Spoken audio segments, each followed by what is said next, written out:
Oh, hello. Hello there. I didn't notice that there were actually people here. Also that I've changed my screen size accidentally. Hello all. How are we doing? You might be wondering, why is Mark playing 1992's Doom? And the reason behind that is that this particular game sits at a very, very important point in the development of computer graphics, which is what we're actually here to do today. So let me quit out of this.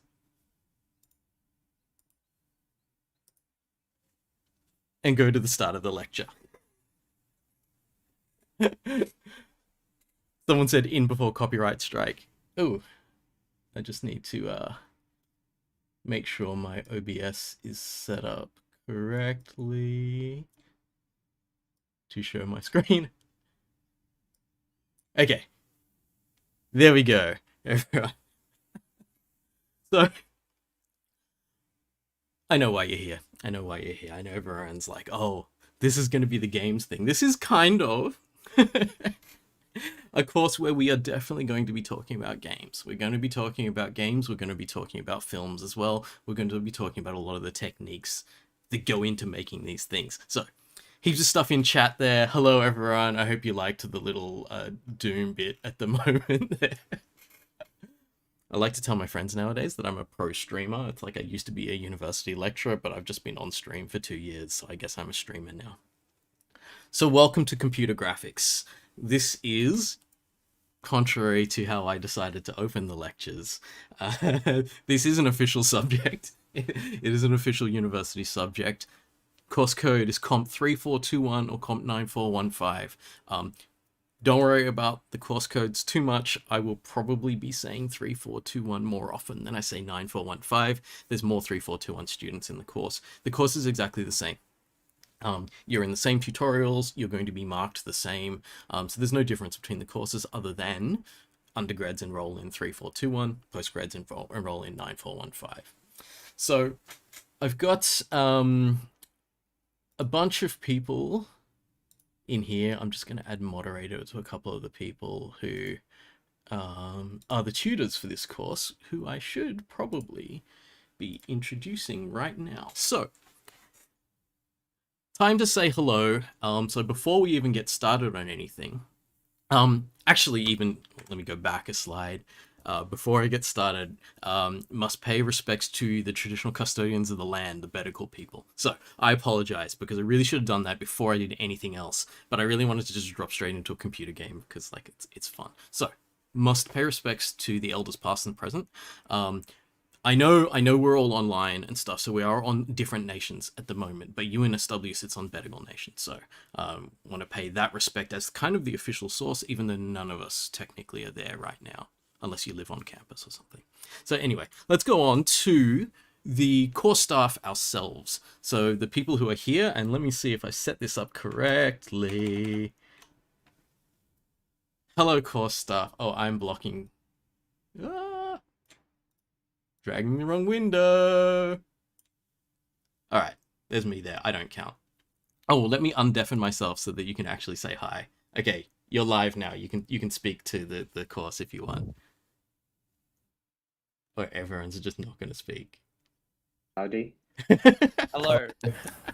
Hello. I have to mute the stream, otherwise yeah. That is some serious lag. Yeah. So if you're only listening to the YouTube stream, but you're on Discord with me, that's going to be super confusing for the tutors, because the YouTube stream has a few seconds lag. That's why they didn't say anything. It's not because they don't want to talk to you. This is your tutor team for this year. So in order here, we've got Jack, Kai, Kai or Kai Chi, do you prefer? I don't know. A lot of people call you Kai, don't they? I don't mind. If you Yeah. can pronounce Kaichi, go for it. Yeah, okay. I'm going to call him Kai Chi because it's your full name. Matt here is our subject admin.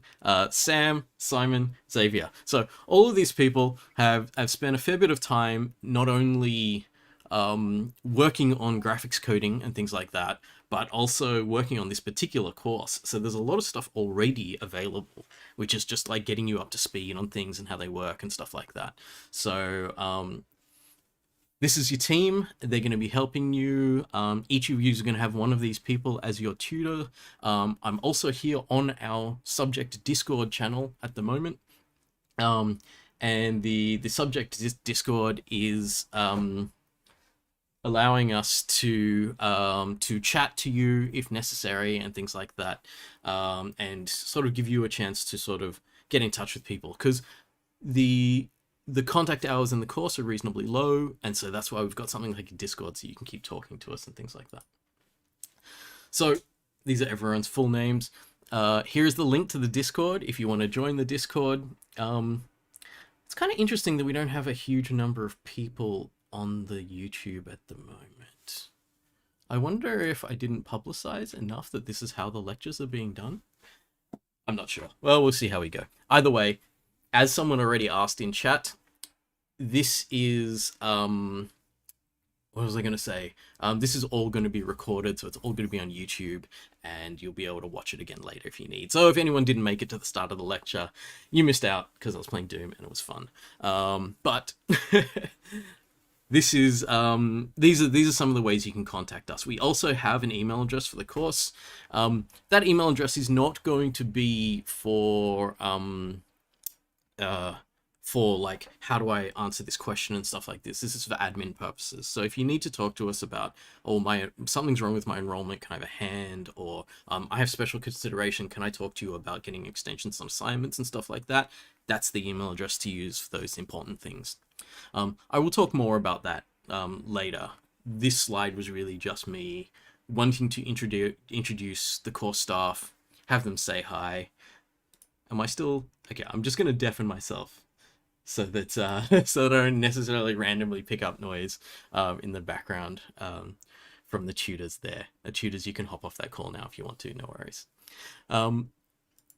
Okay, so before we get started, before I start talking about the course itself, because I've already started sort of talking a bit about the course itself, I just want to say something about our current situation, because I think this is important to say. Those of you who are in Sydney at the moment, I can't remember how long it's been, but I think we're in our 3rd month of lockdown at the moment. So we have been roughly, not exactly, depending on where you live and stuff, you've been trapped in your own homes basically for a few months. I also want to acknowledge the fact that when a lot of people signed up for this course originally to take this graphics course, there was an expectation that a significant amount of the course was going to be in person. When you originally signed up for your labs, there were rooms. So your tutorials, there were rooms. So we actually had tutorial rooms assigned. CSE with, they were talking to me about it as well, were actually putting together a lab for you to use, a specific graphics lab. So the rumors that floated around about CSE buying a whole bunch of 3090s for people to use, they were true. Unfortunately, due to lockdown, we haven't even gotten delivery of those computers yet. So things are not going as we planned.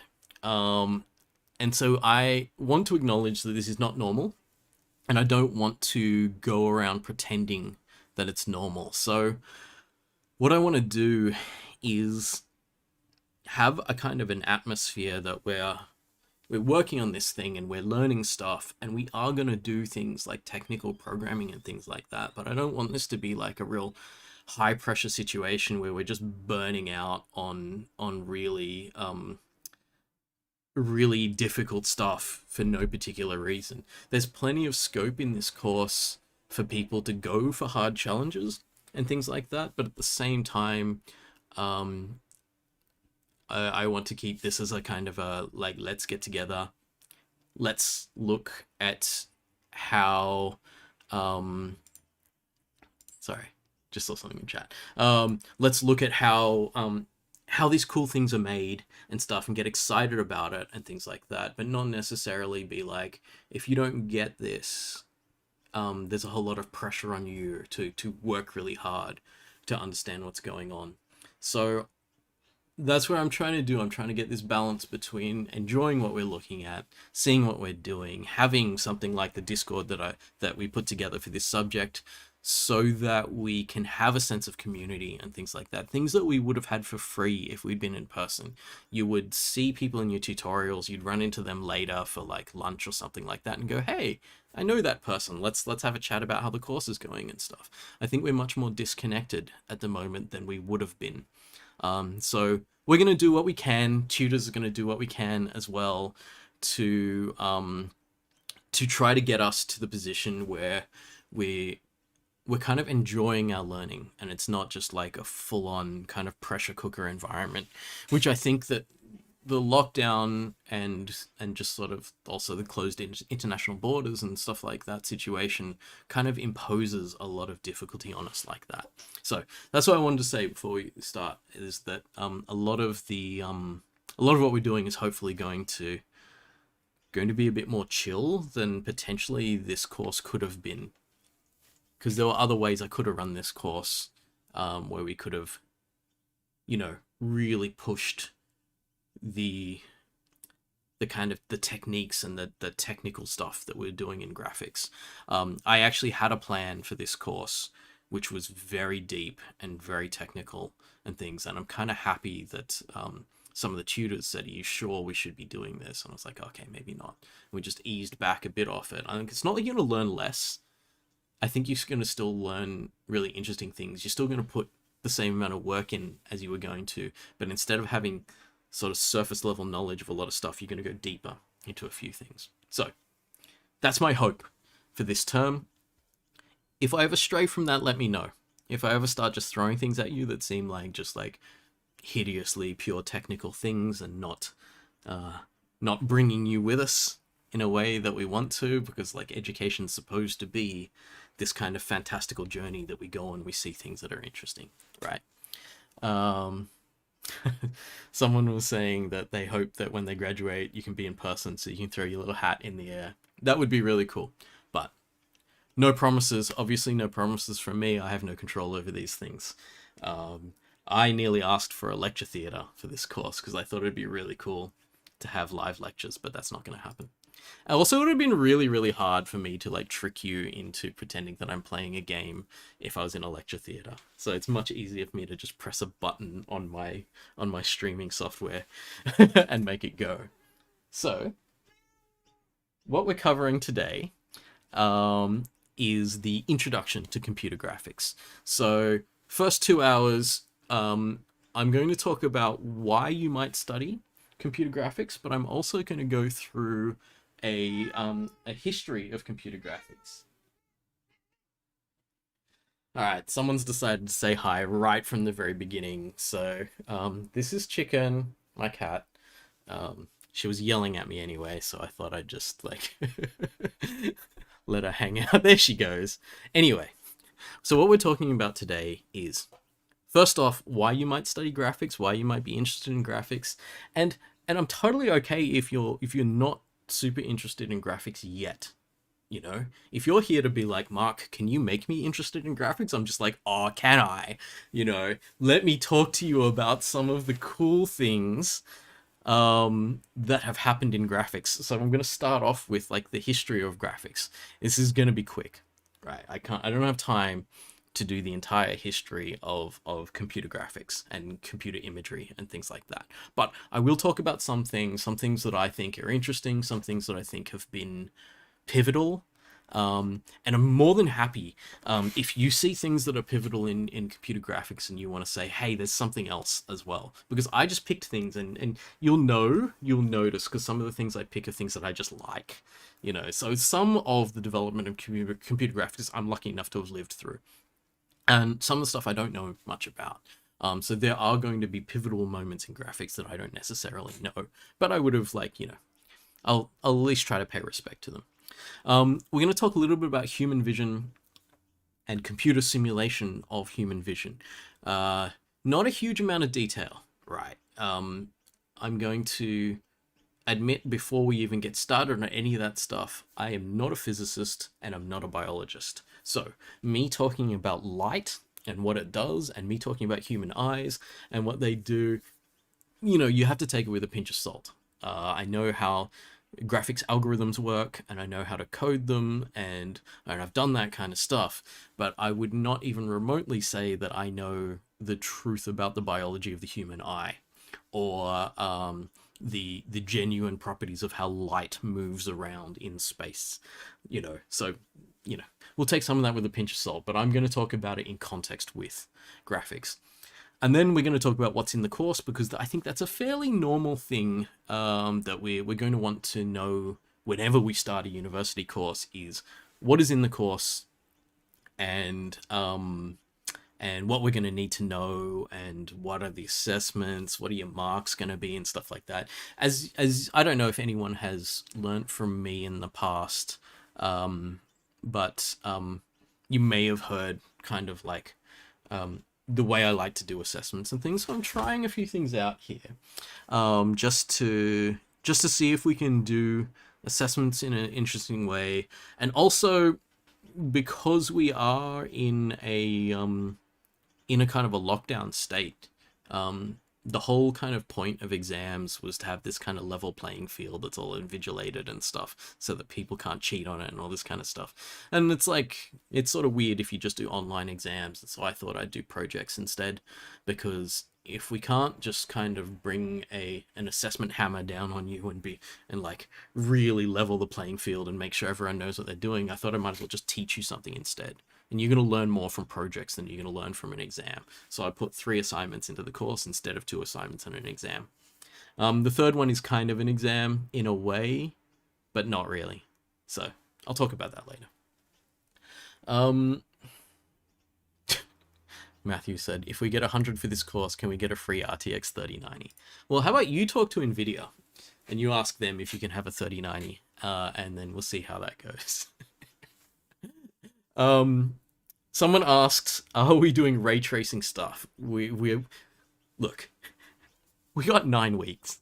10 weeks if you want to work in week 6. Week 6 not official, right? So can we teach you enough about graphics for you to get to ray tracing in that amount of time? The answer is no. But I did think about it. It was amongst all the stuff that I wanted to squeeze into the course, which was not viable. And you should thank your tutors for holding me back from putting everything in the course that I wanted to teach. I wanted to get you up to the present day with lighting algorithms. And for someone to go through, what are we looking at? Just lighting algorithms in computer graphics, about 50 years. And to get you through 50 years of research and content up to the present day was too much. So we're not going to be doing that, right? So we're gonna be doing other like a build up, which is useful.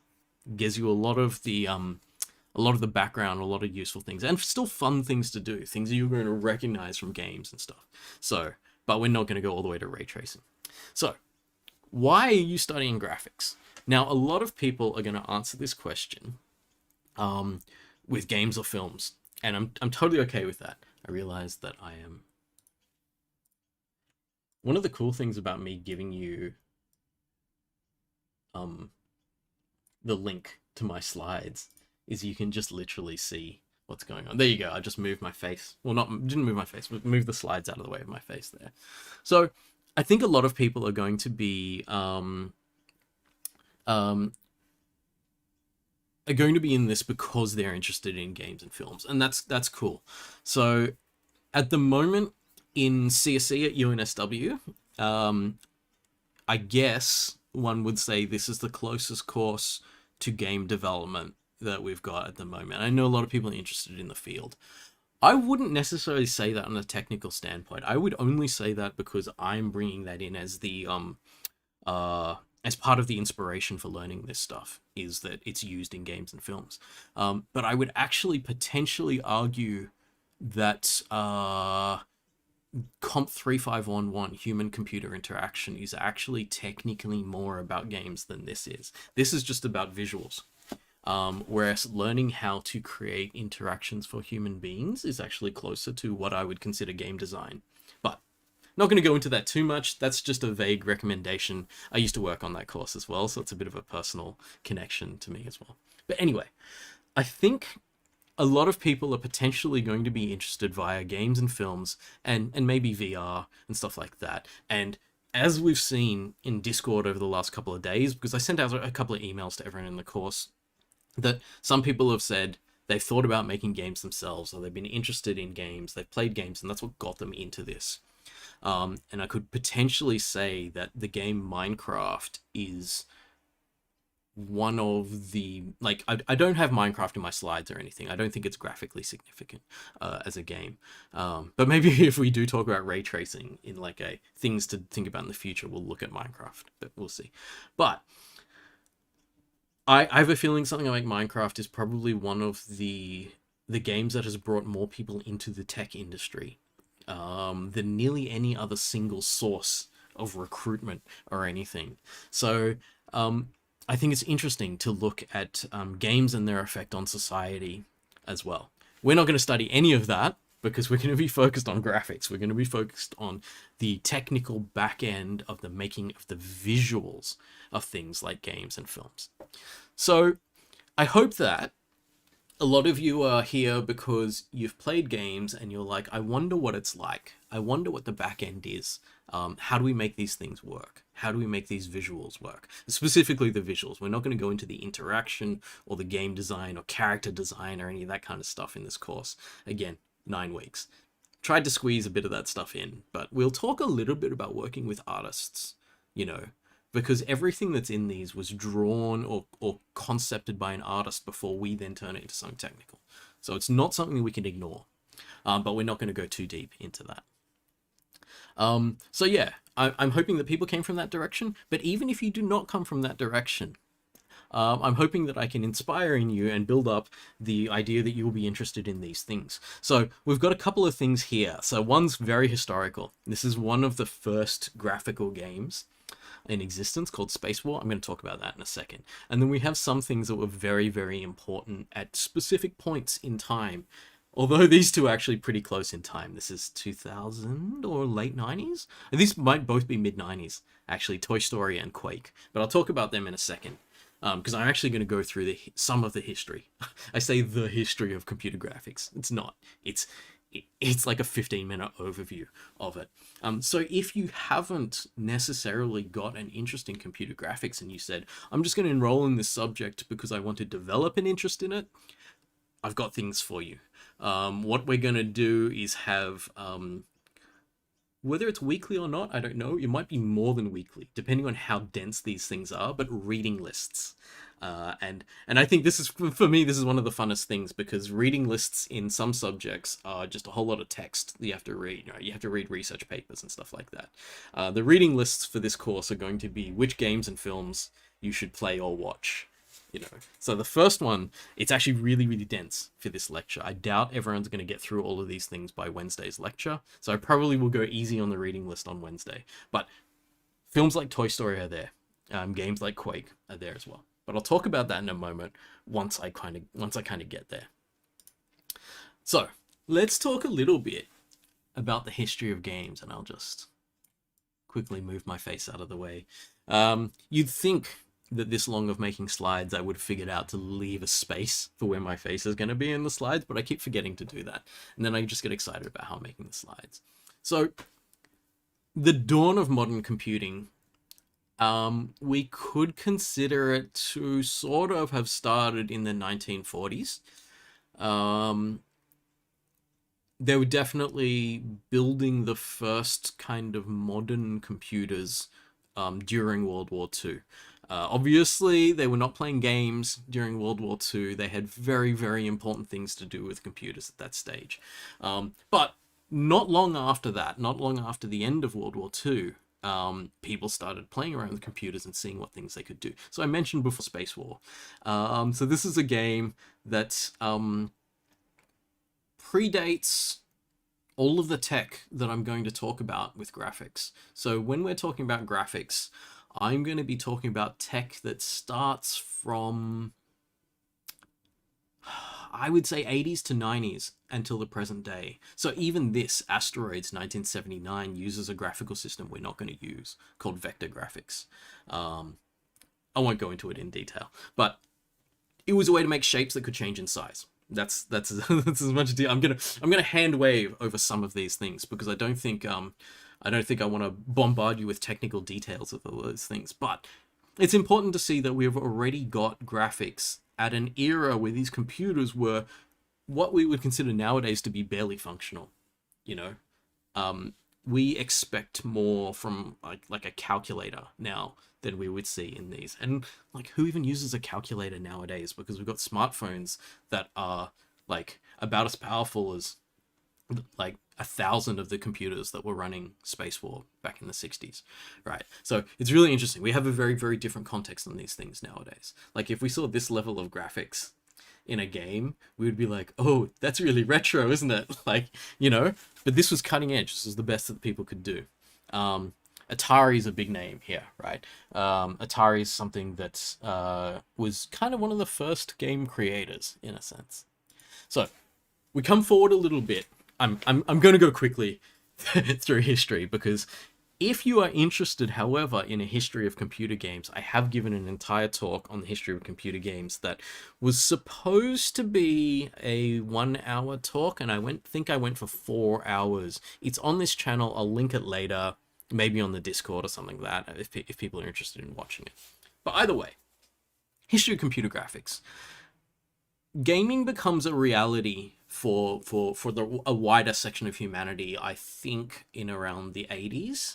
And this was the arcade boom of the 80s. And so this is 2D graphics. 2D graphics using these things called sprites. We are going to teach you about these. You will be creating your own 2D graphics in the first assignment. And I have an example of those 2D graphics here, which is Street Fighter 2, which I think was a pretty major turning point in the use of sprite animation. So they hit a very strong technical point here, as well as a very strong artistic point in the sprites in Street Fighter 2. And so it resonates through history. It is not the only thing of its kind. Obviously not, because the entire generation of games of that kind were done with these 2D sprites. The sprites being individual images that then get swapped out between images and other images to do animation, the illusion of movement, in a sense. So we can go from Space Invaders through to Street Fighter 2. That's like a decade between those two games, and nearly everything was in this 2D and sprites and stuff like that. And then we get to the birth of 3D, and this was the reason why I was playing Doom at the beginning, because Doom is particularly important for being the crossover. Doom is the game that looks 3D, but it is not. If I get time, I don't know. I'm totally not going to get time, but it could be really fun. I would love to do like a full breakdown of Doom and how close they were to doing a 3-dimensional game in Doom, and how they were pushing the tech at that point in time. And then they crossed over between, is it 1992 was the first release of Doom, and then 1996? I've got this written down later in my slides. Oh, how disrespectful. Covering up Quake. 1996, I think, was Quake. They went from a really, really close, good idea of 2D into genuine 3D. So this here in 2D, it still has sprites, which is the similar thing from the earlier decade in the 2D games. So each of these enemies are sprites, but you can see from the walls and things that they're starting to do 3-dimensional objects. And then when you hit Quake here, we are genuinely hitting 3-dimensional objects. So these fiends in Quake, is that the right name? It's been a long time since I played Quake and tried to remember the names of everything, are actually in 3 dimensions, and the scenery is all in 3 dimensions as well. So Quake is well known as being the the game that first brought polygon rendering to the world. Like, it existed before this, the idea of what is called polygon rendering. That's a term we're going to kind of come back to, because that is actually the graphics that we're going to teach you in this course. So this was the beginning of it, and I guess if you want to say where the end point for polygon rendering is, we're still in it. We haven't finished using this kind of rendering yet. We may be talking about things like ray tracing, and we are definitely moving towards that as a possibility. But our object's made up of polygons. Like, you can see these sharp lines here between things. It's because this 3D object is made up of a series of flat objects with corners. Again, we're going to go into this. I don't want to dump all the detail on you here and now when we're just talking about the history of computer graphics, but you will see this. See, these are all really smooth. These are just human-drawn artistic images, and it's funny how we go from this past to this future, and this is considered the future when this actually looks better. But we'll see how we got there, and then how we even go on from this, and we get things in this full 3D setup to look better. So we have more freedom of movement in something that's 3D, even if the 2D art kind of looked better in an earlier era. Games are not the only thing that's happening at this point. Film gets involved as well. Hamish is saying, I thought ray tracing was just a layer on top of polygon rendering for lighting and reflections. It's not quite... Yeah, you are kind of right. Like, things are still made up of polygons and things. So it's nearly that the way that lighting is done is different. I'm covering up Toy Story again, but I've shown Toy Story in, like, a previous slide anyway. So these are some of the films that... were very significant for using computer graphics. So Tron back in 1982, so this is a very, very long time ago. When you consider in 1982, the graphics card hasn't been invented, the GPU. By the way, we're going to talk about that. I'm going to go into great detail about what a graphics card is. That's on Wednesday. We don't really have time for that yet today. But this movie in 1982 has I think it's a 15-minute long CG sequence, which is the light cycle sequence. So they were doing this on computers that were barely able to render anything. So if you look at the games of that era, 1979 here, roughly like this. There were some games not like this, like Space Invaders and stuff in the early 80s as well. I actually don't have an early 80s game here in an image.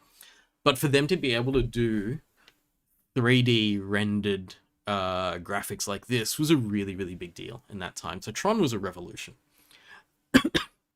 It wasn't the only revolution that happened in film. Jurassic Park is super, super famous for being...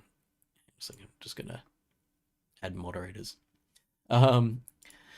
Jurassic Park was super famous for being a movie, and there's a fun, well, I don't know. I was about to say it's a fun drinking game for Jurassic Park, but it's totally like, I don't know if you consider like drinking games based on rendering technology to be fun, but if you do consider drinking games based on rendering technology to be fun, there is one for Jurassic Park, which is to tell the difference between whether something is a CG model or a realistic puppet.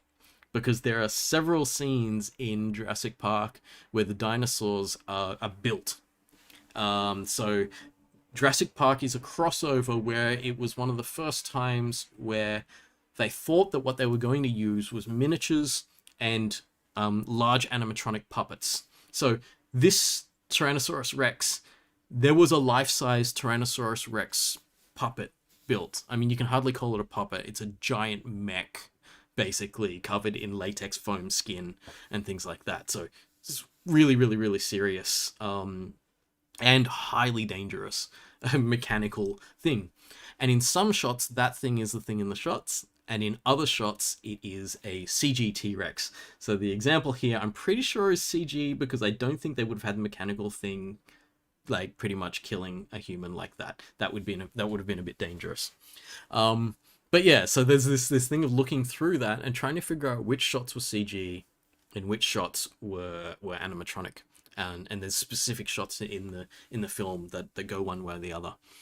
From that point onwards, started that movie kind of opened the floodgates, and allowed people to believe in CG being usable and reasonably realistic to use alongside live footage, so that it would actually be believed.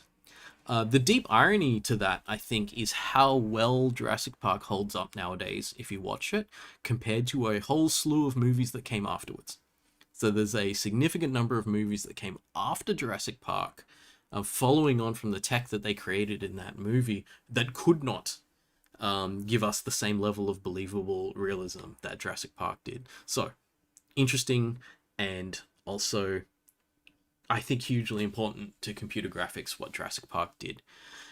Toy Story, again, so you see all three of these, like when I decided I was only going to do one slide on the history of CG in film, I knew that I was doing a great disservice to CG in film in general. But if I could only pick out three, it would have to be these three. Toy Story 1995, super important. Toy Story was the first completely CG animated feature film. Actually, I don't know if that's true. I don't know if there were other CG animated feature films before that. But Toy Story is the one that sparked a distinct revolution in animated film. And you can see now how Disney Pixar is this juggernaut of a company now. Just the fact that it is like that Disney and Pixar merged, and it wasn't necessarily that Pixar was bought by Disney. There was a kind of like, it was an agreement merger between the companies, because by that point in time, Pixar was so big. Pixar is the studio that made Toy Story and made a whole series of other animated films. That kind of changed the landscape for animated films. Everything up until that point had been cell animation, so people literally painting on sheets of cellulite and stuff, and animating by frame painting and things. Whereas Toy Story said, oh, we can do all of this in computers and we can make it interesting. And because we've got these 3D objects in these computers, we can do other things with them that we wouldn't necessarily have tried with hand-drawn animation. It's really funny. There are things, we're not going to go too deep into them, but there's a particular way of doing curvature, technical parametric curves. We are going to look at them a little bit, at least in the course. And there's one of them called the Catmull-Rom spline, and it's named after a person called Ed Catmull, who is still alive nowadays, who worked on Toy Story and made these curves specifically to make these objects appear in a particular way in the movie. So I think it's kind of interesting. I mean, he's not the only one. There are other people who we are going to mention a little bit in their careers. Let me just go back one here. The person that took id Software, this company, through the transition from Doom to Quake, and was with the company for ages. The technical person, by the way. There are other people who are writing the story, designing the combat, and all this kind of stuff. Again, we're going to focus on the graphics. Is a person called John Carmack. I used to joke about John Carmack a lot when I was teaching things like computer graphics. It's like, we put a photo of Carmack on the wall and be like, all right, we're doing graphics today, so everyone needs to like pray at the shrine of Carmack before we begin what we're doing. He was instrumental in making 3D graphics, how do I want to say this? Shifting it from a possibility to a reality. Taking it from something that was a theoretical thing, some researchers had worked on and said, oh, this could potentially work, and getting this to run on all of our computers and saying, oh yeah, it's just in a game. I should not have said just. No one should ever say just games, you know? The tech that we're pushing in games is so interesting and so exciting that the capability to then be immersed in a 3D world, that was revolutionary then, and we're just pushing that further and further and further as the years have gone on. So yeah, cool stuff.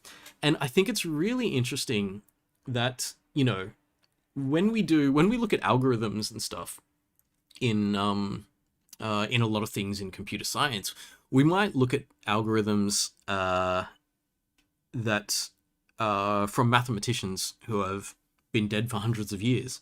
But graphics is so new in a sense. As I said, I was saying it like it's a big thing. 50 years of graphics. That is tiny. Like, if you look at most other fields that we're doing, even in computing, even though modern computing has only been around for, 70, 80 years, I would still say that a lot of the stuff we use for that is based on mathematics that might be hundreds of thousands of years old. Graphics has a lot of new and weird stuff, though. It's a very experimental field in computing, and one of the big things about it is, I'm going to talk about this later as well, is that it's about visuals for humans. And it being visuals for humans means you're just trying to trick humans into believing something. You don't actually have to do it accurately. But I'll talk about that more later. Okay, where am I going to put my face? There's a point at which CG, and I can say the term CG and people are going to understand that it's like a shortening of the term computer graphics.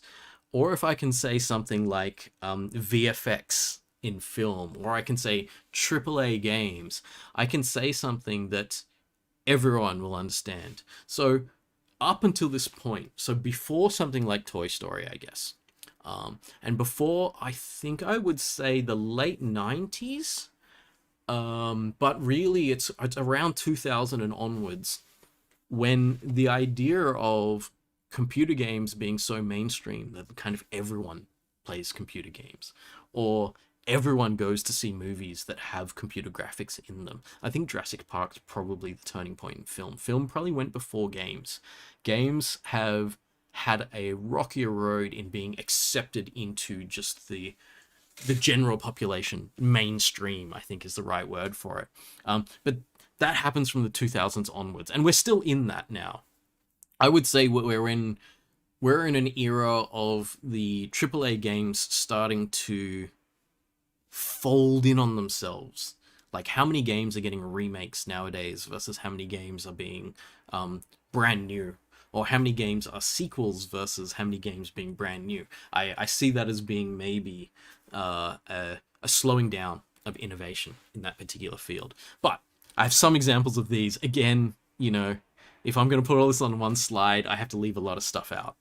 But what I went for, because there's a reason why I've got all these dollar signs in here, I just went for the things that made the most money, and I know people are going to recognize these things for the things that make the most money. So the Grand Theft Auto series is known for having basically, every time it releases something, that thing outsells nearly everything else around it.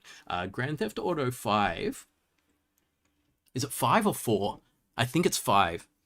I think it's in the top 3 selling games of all time, behind Minecraft and something else. I can't remember. Or it might even be second behind Minecraft. Or it's just behind Red Dead Redemption or something, which is the same company. Anyway, what I'm saying is, this stuff goes into everyone's living rooms, right? And this goes into every movie theater. So it's no longer a niche. The idea of computer graphics is not novel. It's assumed now. And so we go into this, like, present day. So Avatar, I think, is the highest grossing film of all time. And if we go to the second highest grossing film of all time, Avengers Endgame, I think this is an Avengers Endgame poster. It looks like it. Yeah. Just like how many different people are in it. Is the second highest grossing film of all time. What we see here is that if we're going to track things by money, which I don't really like doing... Oh, someone said Tetris. You're right. Someone said Skyrim deserves all its re-releases. I saw a really funny meme the other day. It was like someone was traveling through time, and they were like, what year is it? And they see a poster in the window saying Skyrim releases today, and then they look at it and they go, but what year is it? Right? I don't know how many releases Skyrim has had. Anyway, what we're seeing here is the stuff is normal. the stuff is mainstream, everyone is consuming CG-based media. So that's a crossing point from before, where everything that had computer graphics in it was people sort of getting interested, but it was nothing yet. And what that means is more money. And what more money means is more development. Maybe. I have to be a little cynical about that, right? I can't just say to you that because so much money went into these things, that the field of computer graphics was pushed forward. To a certain extent, it was, but to another certain extent, sometimes the more money that goes into something, the less experimentation that happens. Because the more money that gets invested in something, the safer people want things to be. But I have a hope, nonetheless, that with AAA games and blockbuster movies, we are now in a situation where the idea of computer graphics being important to big budget industries in the world and to a lot of the money that flows around the globe, it's a serious thing. We're 100% involved. We're not just, let me go back here. A bunch of researchers in labs put something together and are like, oh, let's make a little game, you know? It's now recognized, and then it's even to the point now where in movies, if they do the kind of thing in in a horror movie where they put a person in a suit, you know, like latex Rubbermaid suit and stuff, and they move around and things, everyone's like, oh, why didn't you just CG that? You could have made something so much more interesting if you just CG'd that, right? So it's a thing now. It is 100% believable, and it's, well, CG is believable depending on how much time and money you put into it. We'll find this out as we start developing it ourselves and realize that you can spend 30 hours on an assignment and it is nowhere near photorealism. I think this course will probably give us a lot of respect for the serious amount of effort that goes into making things like this. Avatar's getting a sequel as well. I think Avatar is the highest grossing film of all time.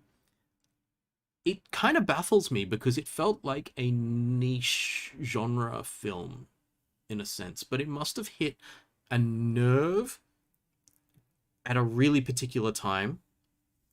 Either that, or they spent $300 million on marketing. I think they did, actually. I don't know. But yeah, I think the point being, this is now accepted. Like, this is ages ago, actually, 2009. But by the time we get to Avengers Endgame, we get through more than a decade of the Marvel Cinematic Universe. The idea that sort of, I don't know what I want to say here, 60 to 70% of what we see on screen, like nearly everything except for the actors' faces, can be CG, and we will love it and believe it. That just kind of shows you how big CG is. And we won't just love it, we will buy so many tickets to see this film that it will end up being the second highest grossing film of all time. So, it's interesting. So I want to cross over to another thing, right? That's all I wanted to say about the history of computer graphics. But now I want to go down to like the nitty gritty of these things. It's really kind of funny because it's like, how do things look? And that's a weird thing to say, right? But I think we do actually need to ask this question, because what we're going to do in computer graphics is we're going to try to do a simulation of vision, a simulation of light bouncing off things and then bouncing into our eyes and us detecting it. That's a really, really weird thing to want to do, because it's based on physics, and it's based on one particular human organ, these little balls of jelly in the front of our head, that is there to detect light and differences of light. So this is where I get into the point where, like, look, I have to be honest that I don't know a huge amount about these things because I have not studied the physics of light. But what we're going to be looking at is the idea of photons, which are they theoretical? No, they're not theoretical. They're real particles of light. And light is weird because it sort of acts like an object and it acts like a radiation at the same time. So we're reaching, okay, just gonna be honest, we're reaching the absolute limit of my physics here. But I know that light acts both as an object and a wavelength, and a radiated wave, electromagnetic radiation. That's what I was looking for. And so in doing that, it bounces off things in the world around us, and those photons, if they bounce off everything in the right direction, they will end up in our eyes. Yeah. So I've got here, you can actually see it on my face. You can see my monitor there, which is showing the slide that you can see. Has a whole lot of white in it. So this side of my face is really bright. And if I'm on the other slides where I was earlier, you can't really tell the difference, but it would get darker if I was on a darker slide. Maybe when I was playing Doom earlier, my face was darker. So light is something that moves around the world, and around space in general. We tend to treat light like it's instantaneous. Like it appears somewhere and then it goes into our eyes instantaneously from where it is. It's not entirely true. We know that there's a speed of light, and we think that for the moment that's the theoretically fastest thing that can travel in our universe. I think it's not well enough understood for us to really be able to tell what it is, but in some sense we can think of light as this electromagnetic radiation that is on a certain spectrum. So it's wavelengths of electromagnetic radiation. So when we think about electromagnetic radiation, we often think about things like, what's our Wi-Fi doing? Wi-Fi is going out on microwaves. That's a certain wavelength of electromagnetic radiation. Heat is actually electromagnetic radiation. I think it is. Again, I apologize. Physics. But you know, it goes on a certain wavelength, and heat can transfer between objects by being radiated from one to another. I think that's infrared. We'll see how we go with that. Light is a particular spectrum of electromagnetic radiation. So the stuff that's being used to get your Wi-Fi to work and the stuff that's going into your eyes that allows you to see color is the same stuff, just at a different wavelength. And it's weird because certain wavelengths it goes through solid objects, and other wavelengths it doesn't go through solid objects, but does go through some solid objects like glass and things. So it's a super, super weird world. And the only reason why we're focused on a particular wavelength of the electromagnetic wavelength spectrum is because that happens to be how our eyes work. So our human eyes pick up a certain range of wavelengths that we call visible light. And color is just a difference in those wavelengths. So this is the color spectrum mapped out in 2 dimensions. But I can't remember what the X's and Y's are in this graph. But yeah, but based on the different wavelengths of the electromagnetic radiation that's going into our eyes, we're going to perceive it differently. And so we're going to see some things as like blue and purple, other things as red, other things as green, and things like that. And through that spectrum, we're going to see different things. And it's weird. We just happened to evolve that way. If you look at different creatures in the world, they see different wavelengths. So even a creature that's really, really similar to us, like a mammal, our best friends dogs, they don't see as much color as we do. We like to say that dogs see in black and white, which is a really weird thing to say, because that's a very human idea. They see in shades of light, but they actually see better in the dark than we do because they can see some of the wavelengths that we can't see. So let's have a look at human eyes themselves. So we perceive this electromagnetic radiation by having it bounce around in the world, go through the little hole at the front of our eyes. I mean, it's not like a physical hole. It's covered up by the eye's lens here. But we take it and shine it on this stuff on the back of our eye, which is known as the retina. And that's the thing that absorbs the light and can tell our brain how much light it's seeing at different places, and also an idea of the wavelength of the light. And it's actually really, really interesting, the wavelength of the light, because we're not... Sorry. I keep clicking off this, and we're not actually able to really perceive the wavelength of the light.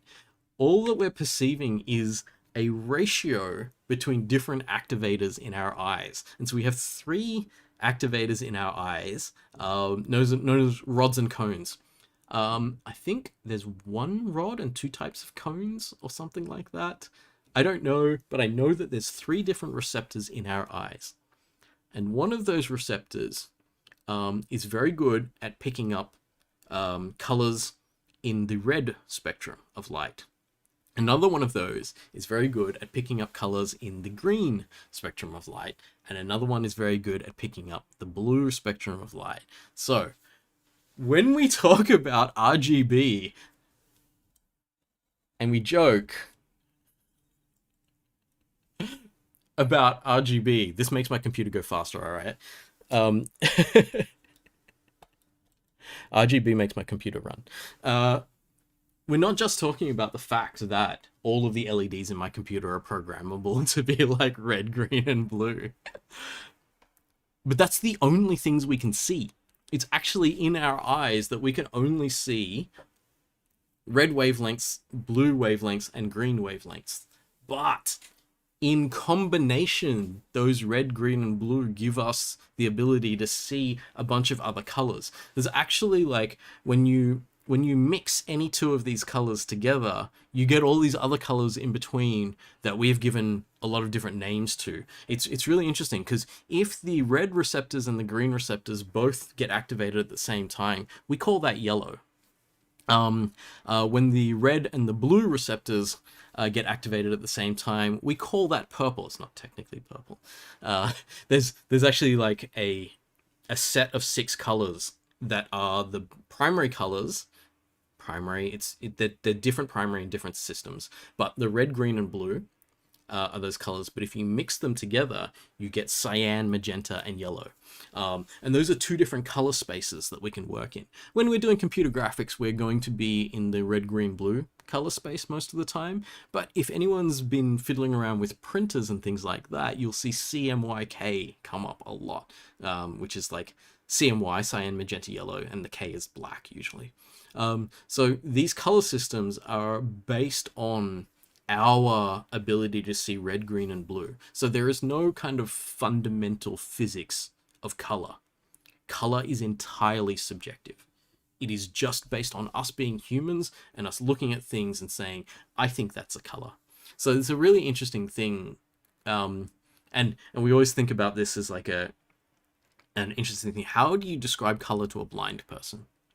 So if someone does not have vision, they're unable to see colors or the difference between colors, and you try to explain it to them, there's no way to do it. Like, you could do what I was doing and talk about wavelengths of electromagnetic light, and that doesn't give anyone an idea of the feeling of what the color is. You could talk about it emotionally. You could say green and blue is really calming because it's like the sky and grass and things like that. But that doesn't necessarily say what the color is. And if you wanted to, you could use those colors and make something really disturbing out of them. You could make an image that's really disturbing using those colors, and then you kind of contradict the idea behind those colors. So it's interesting. So you'll see this coming through a lot when I'm talking about computer graphics, that subjectivity is a thing. Humans will look at things and they'll say, this looks like something to me. If you want to get a bunch of people, I hate saying stuff like that nowadays. I was going to say, you get a bunch of people together and you look at clouds, but you can't because you get arrested.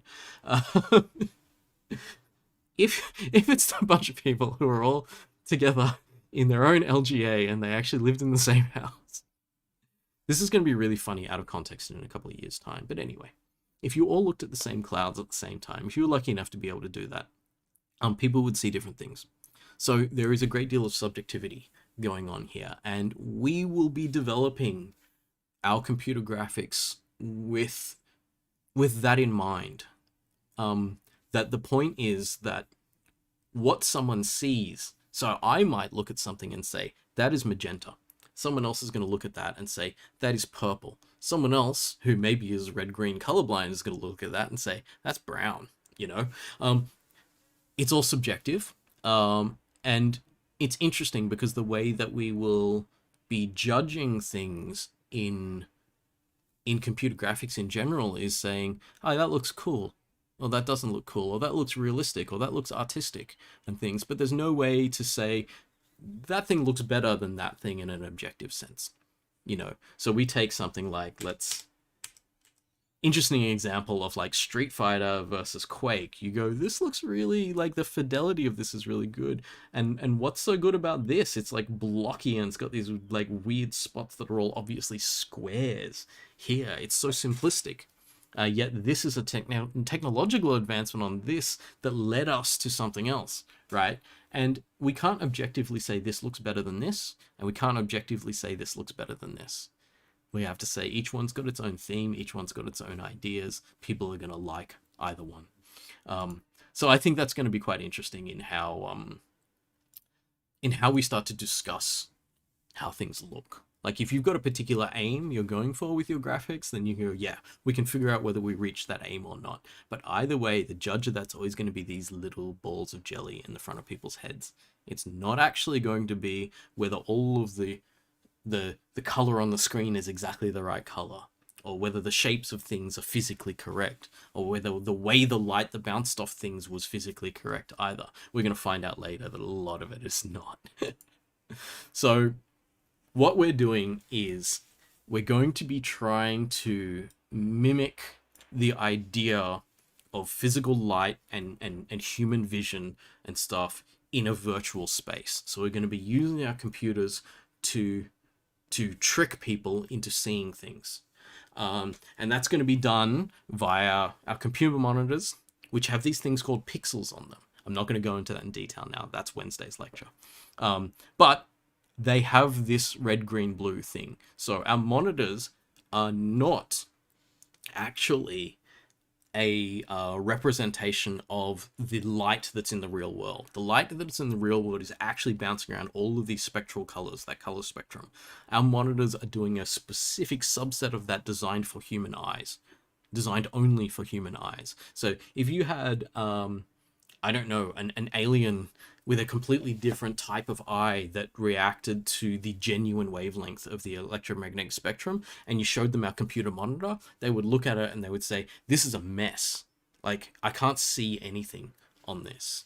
Because it's only been designed to activate our eyes in particular. I'm going to talk about that on Wednesday. I was about to say I'm going to pull apart the monitor, but I'm not going to pull apart the monitor. But I'm going to talk about the physics, the physical pieces of the monitor and how they work. But we're going to be building virtual environments. We're going to be making objects, and we're going to be approximating the idea that light bounces off things and eventually hits us in the eye. Again, more in this in the next lecture. The computing things like light, there's many lectures on that. That's actually going to be one of the main drives of this course. Because simulating light in a way that we understand it, and simulating it in a way that allows us to believe that it could exist, is one of the sort of holy grails of computer graphics.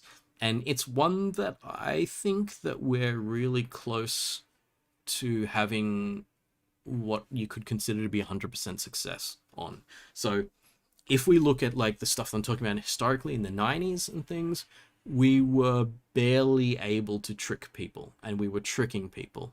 But in the present day, we are nearly at the point where you can, if you could convince people they weren't looking at a monitor or a VR headset or something like that, they may believe that CG images are just the genuine world somewhere, especially if you didn't put something fantastical like a giant robot in it or something like that. You know, you just rendered a scene that was just some kind of real world thing.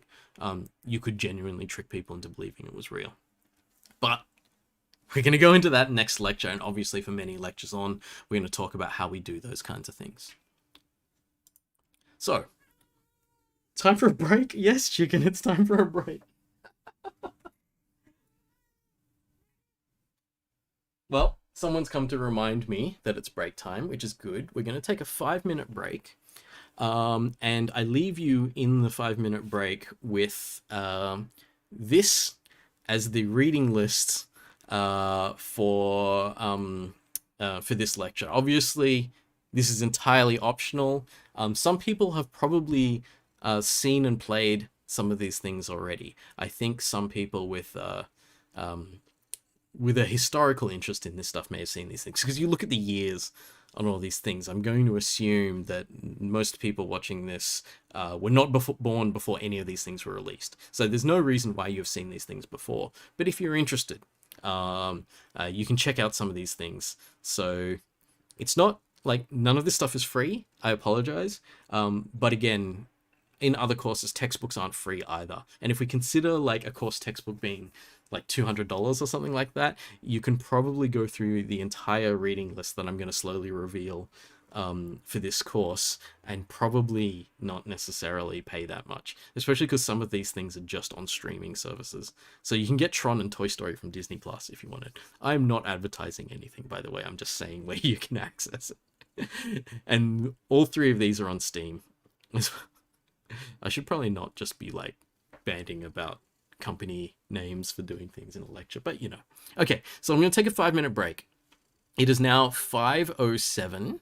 Oh, someone's saying Doom and Quake have shareware versions. I'm pretty sure Doom and Quake are open source at the moment as well. Like, if you want to, you can actually download the code for them. Like, good luck with it though. It's probably highly optimized code that's really hard to read, but I've not actually tinkered with it, so I don't know. But anyway, we are taking a 5-minute break. It's 5:07 now, so we'll come back at 5:12 and I'll continue on with the lecture. Also, while we're on break, this little bug is here. Can you hear her purring? I don't know if you can hear her purring or not. She's really close to the microphone.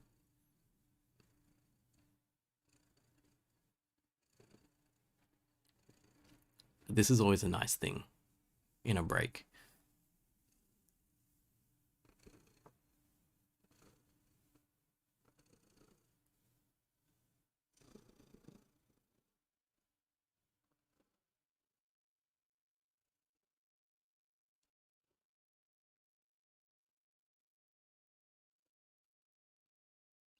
Ooh, what just happened?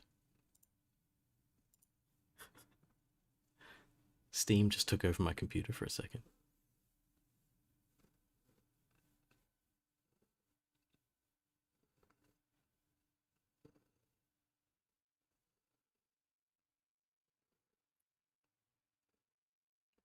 I love how the lecture break is an ASMR break. I'm not supposed to be talking. One of the reasons of the break is to save my voice so that I don't talk for 2 hours straight and hurt myself.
There she goes.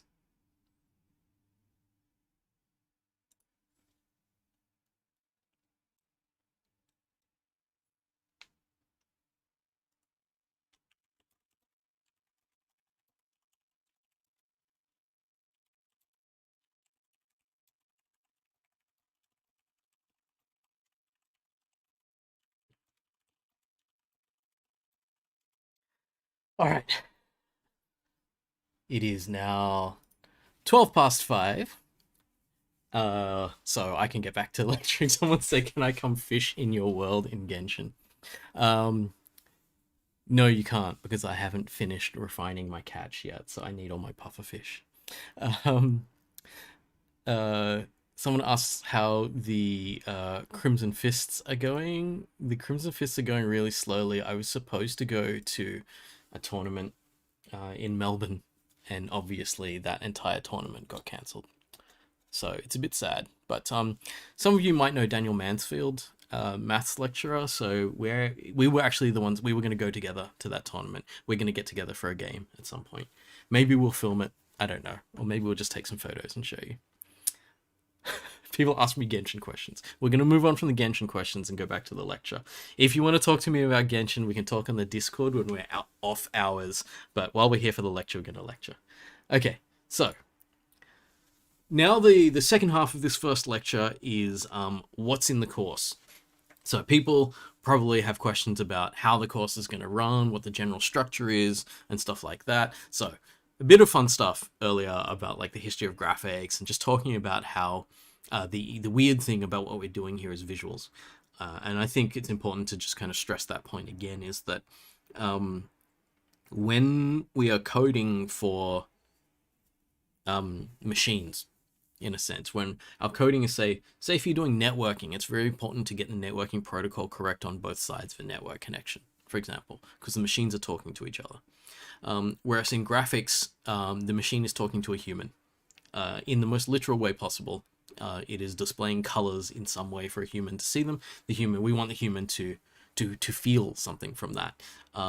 There are many ways to get a human to feel something or to believe something with a whole bunch of your numbers being fudged or flat out incorrect. So you can have things that do not in any way obey the physics of light, but do convince people to believe a certain thing. Or we can create things that are simply not reality. So there's an entire field of games that's all about cel-shaded animation. There's entire fields of CG as well. Like we understand that they're not depicting a real world, but they're depicting a world where we will believe the consistency of that world, and that's all we need for it. I think Nintendo has never made a photorealistic game. Yet we 100% respect the graphics in Nintendo games, because some of the stuff they've done, especially when they were working with lower power hardware than other console generations and things like that. I'm thinking of like even just like DS and Switch and stuff is a lower powered hardware than something like PlayStation 5, capable of still evoking a complete immersion and an emotional response out of us. So super interesting, right? Simon's like, Pokemon isn't real. Yeah, right. So it's all interesting stuff. So anyway, let's go through the course and some of the information about it. There is a course outline up. There were some mistakes in the course outline that I corrected the other day, but I think they were mostly typos. And unfortunately, I had my email address, I think, linking to one of the CSE's teaching admin support people. So hopefully people haven't tried to email me and then ended up emailing Nicola Kwan in our teaching support instead. So if you do need to email me, the email should now actually go to me. So we have lectures and we have tutorials and we have assignments. That is the basic structure of the course. I'm keeping the course reasonably simple. I know that a lot of courses have like, lots of little marks here and there for like how much you're doing weekly in the course and stuff like that. We're not really doing that like that. It's a very simple course in terms of the I'm not saying it's an easy course. I'm saying it's a simple course, right? There's two different concepts here. Easy means that it's boring and there's not that much to do and you can complete it all without thinking. But simple means that the structure is not complex. That doesn't make it easy. It means the structure is not complex. So the structure is just lectures, tutorials, and assignments. There's other support structures that we've got around you as well, but let me go through it. I'll talk through it all bit by bit, and we can see how we go. So the course details has certain topics that we're going to cover. So we're going to take you through graphics from, I think the point that we jump in is mid-80s-ish in terms of the techniques that we're going to give you. So we're actually going to start from those sprites that we're talking about, and we're going to show you how the idea of having a 2D image that's created led us to a whole lot of stuff that's in 3D graphics. So the stuff that we're going to teach you about the 2D stuff with the sprites is not actually going to get left behind. That stuff is going to get reused in 3D graphics. Because everywhere we go, regardless of how 3D everything is, we still use 2D art on 3D stuff. That's all I'm going to leave it there. But the keyword is textures, but we'll tell you about it later, right? I always kind of I want to tell you about what we're going to teach you, but I don't want to get overexcited about that and tell you too much and confuse you with things. So we're going to start with 2D. We're going to learn a bit about 2D, and then we're going to go into 3D. And then once we've got a bit of 3D, then we're going to go into this modeling of light and stuff like that. And that's kind of how we're going to go through things. This is what I was saying here. We are going to get to some cool effects. Not much though. Because I want you to actually understand the basics of how the light works, but we're probably going to do some stuff with reflections. We might do some stuff with shadows. Not 100% likely. As you can tell, the course isn't 100% finalized in that we have a good framework and a plan, but we still pick at it occasionally, which is good, you know. But then as we flesh it out with the genuine content, we'll see what we've got room for.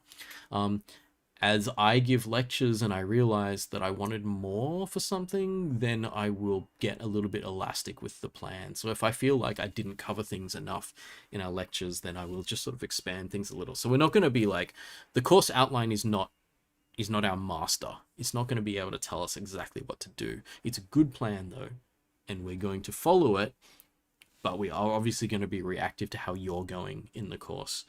So if we need to slow down or you want to speed up, we'll have options for that. If anyone does want to speed up, we do have options already. So every one of our tutorials is going to have these possible things that we say, here, would you like to do this or this or this? And you can look at it and go, that's interesting. That's an add-on. You can do it if you want, you know.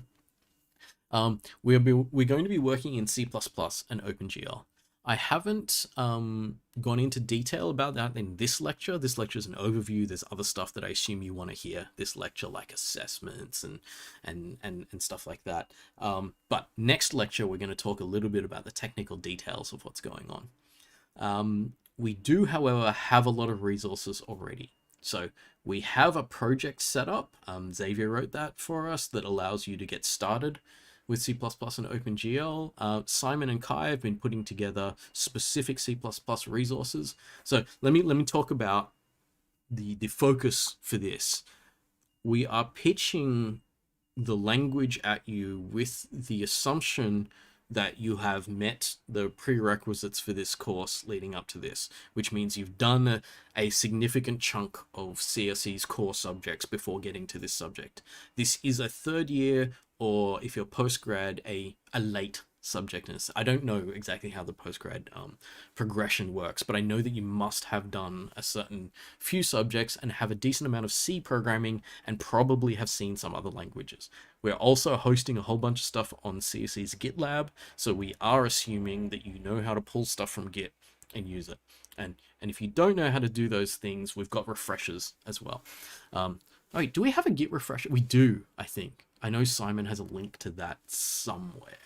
Anyway, so we're going to be using C++ and OpenGL. And what we're doing is we're pitching this in a halfway point. So, two goals here. One is to take us towards the way that these things are genuinely done. If we were to throw you in and say this is the way that things are genuinely done in the making of computer games and films, I think that would be too much. I think we would be bamboozling you with like really high-end modern C++, and that would make Comp 6771 a prerequisite for this course, which is really hard to do. Using a really high-level course as a prerequisite just makes the course very inaccessible, so we're not going to do that. So on the one hand, we don't want to do that. So we pull it back, and where we're pulling back is towards the C that we know that people know, because you can't enroll in Comp 3421 without having done, it was a 2511? I should remember the prereqs, but I always forget the codes and get confused between them. Anyway, something where you've done more than one C subject before you can get there. And also, I think that prereq involves having done more than one language. So you've learnt C in 1511. You've learnt how to jump from one programming language to another. And that's important, because after you've learnt how to jump from one programming language to another, you've learnt how to jump, which means you can jump into other languages. And so going from C into the, I want to call it C++ Lite, that we're only using a specific set of C++ features. So we spent a lot of time on this. We spent a lot of time trying to figure out which features were really, really useful for graphics, and which features are definitely modern C++ cool things, but we're going to just cut them out so that you don't have to spend the first like 4 weeks of this course learning another language. What you can do is take your existing knowledge of C, tack on a few things, like seriously, something like half a dozen things you can tack on, and then you'll be able to do all the coding that you need. OpenGL, on the other hand, I have no promises at all, because it's a completely different thing on its own.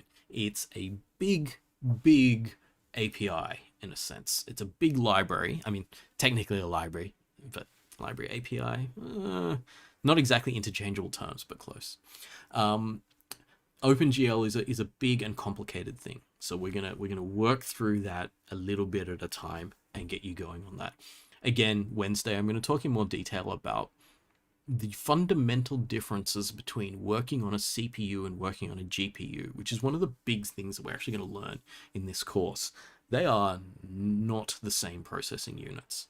They have the words PU in them, processing units, but they're very, very different. They work in different ways. So we're going to learn about that. I shouldn't go into too much detail. There's other stuff I want to talk about today, and I have reserved time on Wednesday to talk about this. But anyway, what we're going to do is we're going to make objects and make them look like something. And I'm not going to go into any more detail than that, because this is meant to be an overview. But yes, we're going to have 3D objects in scenes that we can see and we can display on our screens. We're going to light them so they look interesting. And we may be able to do things like make parts of them reflective and stuff, or make some of them cast shadows. If you want to, there's a lot of sort of add-on content that we're going to, some of it make available, some of it just leave in the textbook. I'll talk about the textbook later, that you can do. If you want to, you can just race ahead and do stuff in the textbook, if that's what you want to do.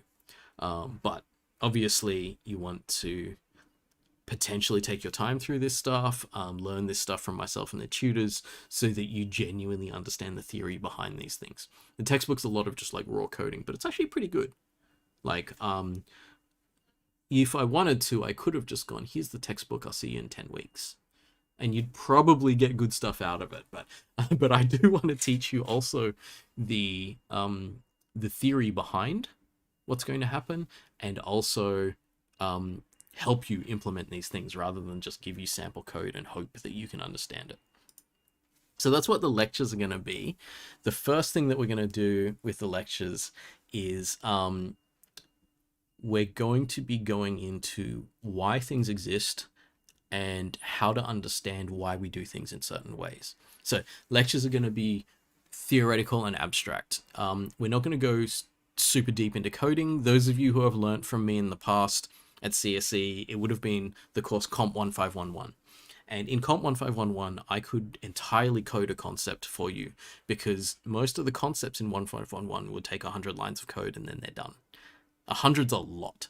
I wouldn't even need to write 100 lines of code to show a lot of the concepts at that basic level. The graphics level, there is no way I'm going to code something that's complete in, say, the final half hour of a lecture after teaching you about it. So occasionally I will show you code, but I'm only going to be doing coding in lectures if it's absolutely necessary. What I'm going to be trying to do is giving you an understanding of the algorithms and the context behind which they exist in the lectures, and then you go to the tutorials for the coding. Also, it's like totally the way the world works. My tutors are better coders than me. And I think this is always really funny because people look at lecturers and they go, oh, the lecturer must be the master of this knowledge. And it's like, no, that's not true. Like, the older we get, the slower we get. That's a funny thing to say. I'm trying to, I probably shouldn't have said it like that. This is very insulting to other people who are also my age or older. But I find that I'm easily outclassed in coding capability by people who are younger and fresher and have studied stuff more recently than I do. My only value is to talk about the reasoning behind things and hopefully the ability to inspire you to want to get into those details. And then when you get to the details, you go to the tutors. So it's good. I think it's nice because it's we're separating the duties based on who does what better. So what I'm going to do is in the lectures show you how things work. And you get a taste for it today, right? So like I was willing to spend an hour, the first half of the lecture talking about why graphics is interesting and why it's a field that has context in our world, and why it might be something that you're interested in doing. So I think that was worth doing. So getting to tutorials, I have already kind of said what's in the tutorials, but that's getting stuck into the genuine details and has actual coding. So I'm going to talk about something in the lectures, and then in the tutorials, the tutors are actually going to implement it with you. There's 1 hour per week of tutorials, and I have said here in brackets, this is not enough.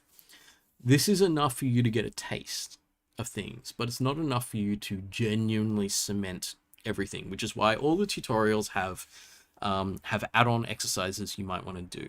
Now, you'll notice in other classes that you may have done in CSE that we'd have 1 hour of tutorials and 2 hours of lab. We don't necessarily have the supervised lab, but I would recommend to you that it's good to continue working on what's in the tutorials and get a good idea of it, because that's going to be very useful in your understanding. Not only that, the assignments in this course directly follow what we've been teaching in the tutorials. So if you do all of the tutorials and you basically take everything from the tutorials and hand it in at the end of the course, you will actually get marks. You'll probably, if the only thing you do in this course is take the 1 hour tutorials and hand them in, you can probably still get like 30-40% in the course. So I would say that would be the point of like, that's your attendance marks in a sense. You can get yourself close to like 30-40%. Obviously, if you want to do well in assignments, you've got to learn a little bit more. You've got to have practiced a bit more and then show that you've done that. We'll talk about assignments in a second. But anyway, that 1 hour per week is to get you started on things and get you a decent understanding. If you do need help on those things, tutorials are not a bad place to ask, but we also have other places to get help. I have slides on that. We'll talk to you about that later as well. But anyway, all of the content in the tutorials always has the what follows from this. Like, this is what we showed you and this is what follows. Here are some things you could do if you want to. So I suggest getting stuck into those. They're worth it.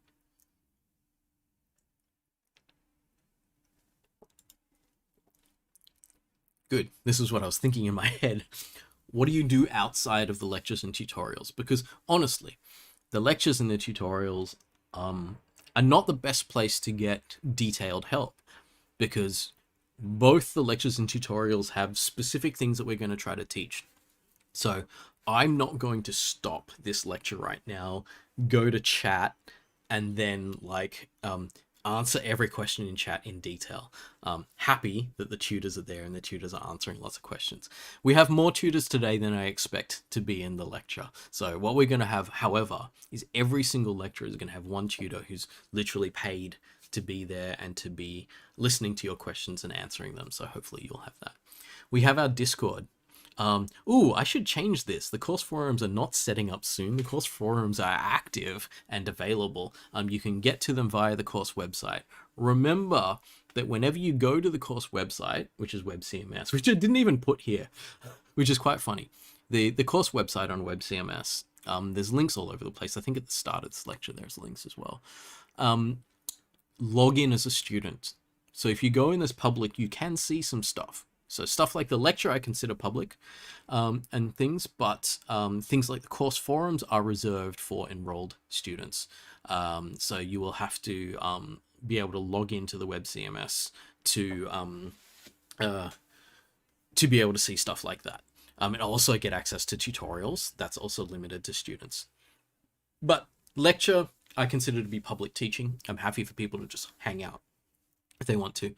This course email, if you have problems reaching the course website or reaching the course forums, actually Simon just posted that there.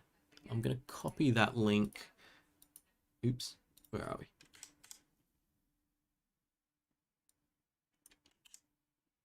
Oh no. Fine, I won't copy that link now. Let's not get into that now and do that later. I didn't realize that YouTube was going to do a specific YouTube redirect link that was going to take out my entire slide. Don't worry, there are other places where you can find the course forums. Discord is more informal, but immediate. We'll be chatting there. Course staff will be chatting there. We will be spending a bit of time helping people on the Discord, but the course forum is there for genuine technical questions, and it's a better format for that because you can search for other people's questions and things persist. Discord is for momentary conversations and things, so it's a much more casual space. Discord is nearly there just to give you somewhere to hang out and socialize, because I think that's actually worth something at the moment. If we had been in person and stuff, I may not have set up a Discord because we may not have needed it so much, but I want there to be like at least some kind of feeling of community in this course. And so the Discord is where you can just hang out and chat with people. If we do help sessions, which is reasonably likely, then we'll probably do them on Discord. There's also a course textbook, which is a web page. There is actually a paper version of this textbook. You can buy it if you want, but the entire textbook is free online. So it's called learnopengl.com. A lot of what we're doing is loosely based on it. It's not exactly based on it. We're not necessarily working through the textbook exactly, but we are taking a lot of the structure and the plan and even some of the code base in a sense from that. Not exactly, but some of. So if you work through that, it can help. Up to you though. If you want to, you can just work with what we give you. But if you want to use this, it's free and it's online.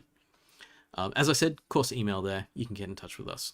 Another thing that's important is CSE actually has these things called student representatives. So these are students like yourselves who are there to basically be a communication conduit between you and the school. So if you have any issues or anything, or stuff you need to talk about that you don't necessarily feel comfortable talking to myself or the tutors about, you can talk to the StuReps about. So basically, the StuReps are capable of bypassing me as the point of communication for this course and passing it to the school itself. Slightly unfortunate because I work with the StuReps a bit, but if they get a complaint about me, they have access to Aaron, the head of school. They can take it straight to him and just go, Mark has caused some significant problems in the graphics course. We need you to talk to him about it. And then I will get a tap on the shoulder from Aaron, and Aaron will say, look, your students have these issues. And I'll be like, oh, I'm very sorry. I need to do something about that. And I'll do whatever needs to be done. Yeah.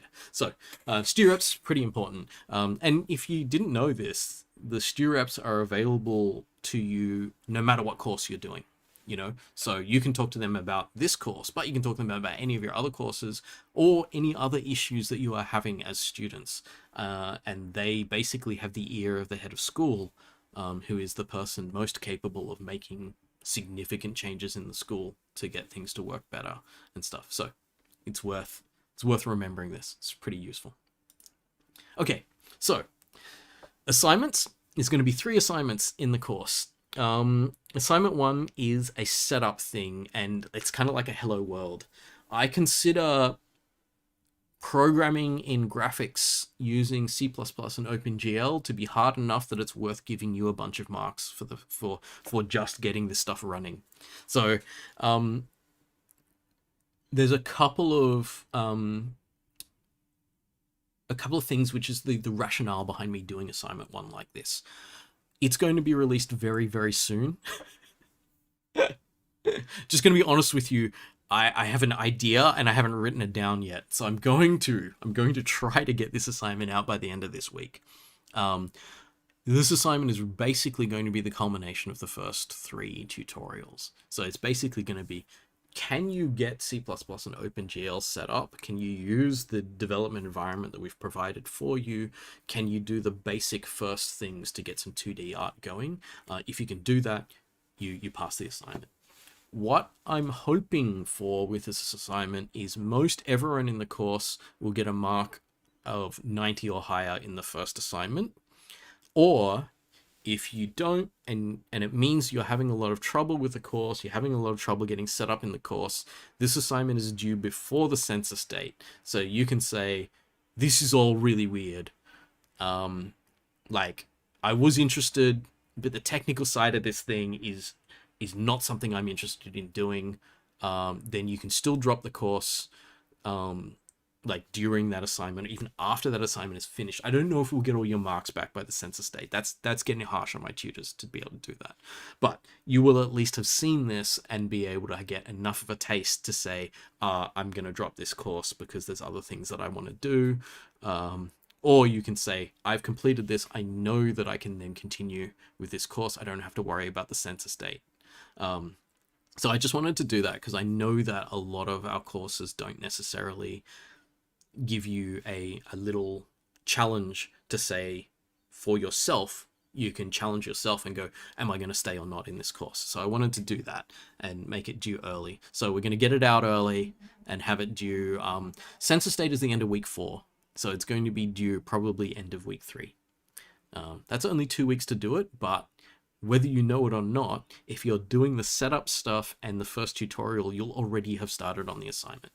And there's never going to be an issue with you handing in stuff that you've learnt from the tutorials in the assignment. I mean, obviously, you're going to have to build on it. It's not just going to be hand in the tutorials and pass the assignment. And well, assignment 1 will be a little bit like that. But the assignments 2 and 3 are going to be much more complicated, obviously. Assignment 2 is going to be what I call historical graphics implementations. So you're going to be building something that is similar to, at the level that we're looking at, maybe Quake. I don't know. Some bits will be more advanced than Quake. Some bits will be less advanced than Quake. Because Quake's obviously like, a whole team of people spending hundreds of hours. So we're not expecting the amount of content or anything like that. But you will find that by the end of assignment 2, some of your stuff with shapes and lighting and stuff like that will actually be equivalent to the technological capability of like mid-90s games. So that is actually the big assignment in the subject that covers a significant amount of the subject work. And assignment 3 is kind of like a take-home exam. It's because I didn't want to do an exam that was short, because I didn't feel like that time pressure was necessary. So what I'm giving you instead is kind of like a 2-week long take-home exam, which I'm calling Show Me What You Got. That's where I could have put a meme in here. I realized that I didn't put any memes in the first lecture, and I'm not sure if there's going to be a big revolt from you as the students when that happens, but we'll see how we go. But yeah, so assignment 3 is a take-home exam where what you do is you show everything you've learned in the course, everything that you taught yourself that we showed you as like the extensions of tutorials and stuff like that. And then you get marks based on how advanced you could get into the course. So all of these things will have their specific criteria. Again, that comes out when we actually release the assignment. We'll say, do this, do this, do this. Each one of these things is worth a certain amount of marks. It's interesting and a little bit strange when we think about assignments in graphics, because we will not be doing kind of automated marking of your code, because your code doesn't really have an output that is not visual. So we will be looking at the visuals that you create and seeing whether you've been successful in the techniques based on the visuals that you create. We are also going to look at your code though. Don't just write garbage code if just because the visuals look good. We're not at that level, right? Okay, so I'll go into detail more about, I think we're going to talk about the first assignment today. Anyway, assignment 1 is worth 20% of your marks. You know in other subjects how they have like, you went to all the tutes, you get like 10-15% of the marks of the subject. Assignment 1's a bit like that. We're not going to put a lot of pressure on you in assignment 1, but the assumption is that by the end of the assignment 1, you will have set up your development environment and be comfortable in it, right? So that's what that is for. Assignment 2 and assignment 3 are both worth 40% each, because they're both big and important, and that adds up to 100%. Like I'm literally like, that's how much detail we're going into here in terms of like marks distribution. What were we saying there? Someone's going to complain to Stirrups about lack of memes. Oh, I think the tutors are answering the questions there. So, oh, someone said group or individual. The assignments are all individual. However, we put a Discord together for a reason. Like, you can talk to each other about techniques and stuff like that. I'm happy for students to teach each other. I'm not happy, obviously, for people to just like post their entire assignment, someone else copy it and submit it. Like, standard plagiarism rules for a university course still apply, but we are happy for you to discuss things with each other and to help each other out with techniques. My aim for this course is not to be overly punitive with how we do these things, but instead think about the net positive of how much people have learned. So I don't mind if you need to learn from other people in the course. I don't mind if you teach other people in the course, because that actually teaches you more as well. So none of these assignments are done under exam conditions. You can be like, I want to figure out how to do this specular lighting, but I'm not sure about the theory of it. And someone else would be like, hey, so this is the lecture that Mark did it, but if you're confused, I think about it like this, and then you can talk about things and stuff like that, right? I'm not gonna hold you back from discussing course content in course channels. Like, I put a Discord together so that you didn't need, like, you know, like the Facebook group chats that people make.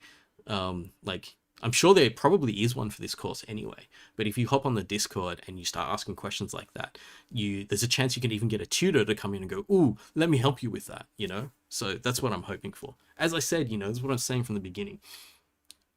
I want this course to be a bit more supportive than normal, because of the majority of students are in a very difficult psychological situation at the moment.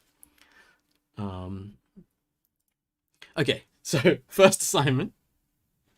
Here I have an example of a completed first assignment from Xavier, one of the tutors. So he's done a Nyan Cat. And this is the 2D graphics, right? You can actually kind of see how these are sprite based objects. And he's gone above and beyond here and done actual kind of animation and morphing of shapes here and stuff like that. We're not going to need that to be able to pass the assignment, but this is something that's just kind of fun, right? So everything in our assignments is going to have this element to it. It's going to have a visual element to it. But in order to get this going, we're going to need to be able to do the basic setup and use OpenGL and C++, which is a lot of the early tutorial content. So these are objects that are appearing in the scene. There is connection between these objects in that, like, one object is moving and the other objects are following it. There is also, what was I going to say? Each of these objects is not just I don't want to go into too much detail. The objects have textures on them. I keep saying things and just going, I haven't taught this yet. I will teach you later. But there's freedom to get creative with this. Like, you know, if you want to hand in Nyan Cat, you can do that, but don't, because someone else has already done it, right? Get creative. Do something that you want to do with this. Someone's going to do something with like Street Fighter characters. I'm going to give them 100%, right? Speaking of which, there is actually a mark for that. So let me talk to you about how assignments are marked. This is going to be the same for all three, but we can talk about it with the context of the first assignment, if you want. We're going to be marking your assignments in our CMake project. So the project that we've given you, which is with the instructions for how to build your dev environment, we're going to be compiling and running your assignments in that dev environment. So make sure that your stuff runs on that environment. That gives us a consistent single platform for the tutors. If we just allowed everyone to write whatever code they wanted, technically you'd still learn everything that you needed to learn, but my tutors would just be living in hell for the next like 10 weeks, and I'm not prepared to do that to them, right? So I'm giving them a consistent environment to work in. The other thing that we're going to be doing, and this is something that's for multiple reasons. One reason is the knowledge that we are now potentially, depending on where you are in your degree, this subject is late in our degrees. So we're preparing for the idea that we're going to be leaving university and going out and doing interesting things. For some people, that means we're looking for a professional aptitude. For other people, it's because they want to work in research. For some people, like potentially, I don't know, you want to go into making indie games and stuff like that. All of these things, no matter where you want to take your degree from here on, are going to require you to communicate with people who don't necessarily do computing, right? So aren't necessarily coders and things like that. So each assignment is going to be accompanied by a document. We're going to give you a template for this. It's not an essay, right? It's not creative writing. It is not formal writing or anything like that. But it's your ability to say, the template will have, we had this criteria you had to do in the assignment. We had this criteria you had to do in the assignment. We had this criteria. And you're going to write something like, this criteria is performed in this function, at this line, in this file, in my code. In the demo, once you run it, you can see that, I don't know, for example, you can see that the body of Nyancat is this particular image file, and the image file sits here, and you can see how I have used that image file as a texture that works on this object, which is in these lines of code. And we'll go, yes, tick. That person has shown that they were able to apply an image to an object as a texture.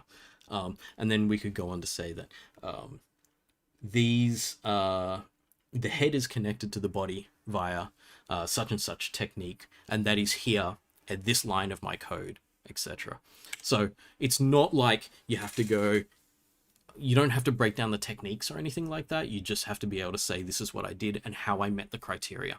It's important to note that if you do not write in the document that you met criteria and you don't show that you can prove that you met the criteria, you won't get the marks for it, right? So the tutors are going to look at the document and say, this person has made these claims. Then they're going to look at the project and the code and the running thing and say, yes, those claims were met, you know? So you can say to us, and so it's got many good reasons for doing this, right? A, you're marking your own stuff, because pretty soon in the near future, you're not going to have us marking your code for you. You're going to be working, or you're going to be doing research or something. You're going to be able to say, oh, I've finished this thing, and it is finished to this level of completeness. These are the things that I haven't finished. And if you're able to write these things down, then you know exactly where you're at, and you can report to someone else and they know exactly where you're at. So it's a really good thing to learn how to do. So that's why we've got that. And so 90% of the marks are split into different technical criteria. So that's as open as it can be, right? So we're going to obviously be listing exactly those things in the assignment spec that you have to do. But 10% of your marks are a subjective mark. And this is where I want to come back into the idea that graphics, again, subjective, interesting to humans. That is the goal. So what we're doing here is we're saying that 10% of your mark will be looking at it for, did you do anything interesting with this? Did you try to do something artistic with this? Is there a coolness factor? So when you think about this, you think about games and film and why people are interested in them. You can have a game that is technically not great. You know, it has a really, really simplistic graphics engine in use or something, but the characters have character. They have a feeling, they have an emotion kind of attached to them. Like, I think, for example, like I was playing this game recently called Slime Rancher. You play these little cute little slimes that bounce around and stuff. The graphics in it's not super technical. Like, the lighting's not super technical. It's not like, we're not going to go like the modern Doom, or like Halo Infinite, or like your new Call of Duties where everything's like really gritty and really detailed and super realistic. It didn't have any of that, but it was still kind of fun. And it had character, you know, and it used these bright colors to show things. You can, so you can get this subjective mark without necessarily having all the technical capability. So this is something for you to play around and to see what you can do with these things, because one of the important things that we would be doing if we're doing any kind of graphics programming is we're never going to be doing this alone. We're going to be doing this with artists and with designers, and we're going to be doing these things specifically for human consumption. So I wanted that to be a part of it. I do understand this is a computing course though, which is why I only gave it 10%. If I did what I wanted to, this would have been like 30% of the course. But I do understand that people still want to get their HD on their WAM without ever caring about humans. So you can still get 90% without caring what humans think. But if you're going to do that, just bear in mind that it's not what graphics is. Graphics is entirely for humans. So 90% of the marks for technical criteria, 10% of the marks is like, did this look cool or not? And I'm actually more interested in seeing what people do with the 10% than the 90%. But we'll see how we go with that. All right. So, what are we? Oh, good. I didn't go overtime. I have a habit of sometimes going overtime and things. So, going back over what we covered today, this was our first introduction to computer graphics. We talked about some of the history that got us to where we are today. Now that I'm looking at the clock, I'm just like, oh, there's 5 minutes left. I could have spent 5 more minutes on the history. But no, it was good. It's enough. And we talked a bit about human vision. We talked a bit about the physics of light and human vision, but, you know, I'm not going to claim genuine expertise on those, but enough to be able to talk about the context, which is important. A lot of stuff we're going to do in computer graphics is actually like, we know that it exists and we know that science has proven these things and we're just going to use them. For example, we're going to be using linear algebra and trigonometry. We're not going to be proving linear algebra and trigonometry. We're probably not going to be doing that much stuff manually with matrices. But matrices are going to be in what we're doing. Right. So I assume that everyone has, actually, I don't know if our prerequisites have the maths in them or not. But I assume that everyone's done at least a certain level of matrix maths. I mean, most people have done that in high school before they even get to university. We're not going to go too deep into it. You don't need to be able to prove how matrices work to be able to understand them in this. We're going to be doing it from a graphics context. But, you know, there are things like that. What else did we cover? Possible familiarity with computer graphics. I'm not sure what this point meant. I think this was me saying, okay, these are the things that you may have seen in computing, and these are the things you may want to do with computer graphics and games and film and stuff like that. And hopefully I've given you a vague idea of what we're going to teach. I know it's very vague. If you want detail that breaks it down kind of topic by topic and when we're going to teach it, check out the course outline, because that's got that in detail. I'm not going to go through the course outline step by step. I think that's a waste of our lecture time. And also details exactly how you're being assessed in the course. So the only assessments you're going to be doing are the not tutorials. There's no marks or tutorial. The assignments. So if you want to, if you need to, you can do the tutorials at a time that suits you. I would still 100% say go to the tutorial and learn from the tutors. That's definitely the easiest road to go through this course, is to go to the lectures, go to the tutorials, then spend some time working. If we're going to have kind of like social study time where we get together and study. It's probably going to be on Fridays because that's the best time for this course, because we've got Mondays, Wednesdays is all lecture stuff. Wednesdays, Thursdays is all tutorials. Fridays a time where this course has nothing else on. So if we're going to run help sessions, study sessions and stuff like that, probably be on Fridays. All right, I'll wrap it up there because there's just like a couple of minutes until we finish. This will be the end of the official lecture, but I'll stick around for a little bit and answer some questions. It looks like the tutors are answering a lot of these questions already here, because we're in a lucky place where today I got all the tutors to show their faces at the beginning, so a lot of them stuck around for the entire lecture. What was I going to say? Yeah, so they're all answering questions there. Simon wants me to mention Chicken3421.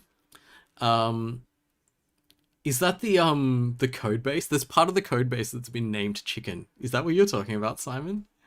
Yeah. Anyway. I'm going to wrap up. That is the end of the lecture for today. I will go to my Be Right Back stream. Oh yes, Simon says it's a support library. So there's actually a library that has a lot of stuff that will help you do things in 1511. It's basically 15. Oh my god. Hey, you can tell which course I've been teaching for years before I took on 3421 and 9415. I can't believe I said that. Anyway, we have an entire library of support structure for you, because we knew there was like a lot of kind of manual stuff that you would have to implement to get OpenGL working. We didn't want you to have to do that. We wanted you to do the things that are learning the theory behind these things and getting into the implementation. So Simon's talking about that. You will be shown that in Tutes this week. I think we are in this week, right? And so there's a bunch of code base that you can use. Anyway, gonna wrap it up there, because obviously I've run out of brain juice. I've spent it all in these 2 hours, which I usually do when I'm lecturing. So I will go to break mode in the lecture, so that's how you know the lecture's finished, and then I'll come back and talk to people in chat and answer any of your questions that you have.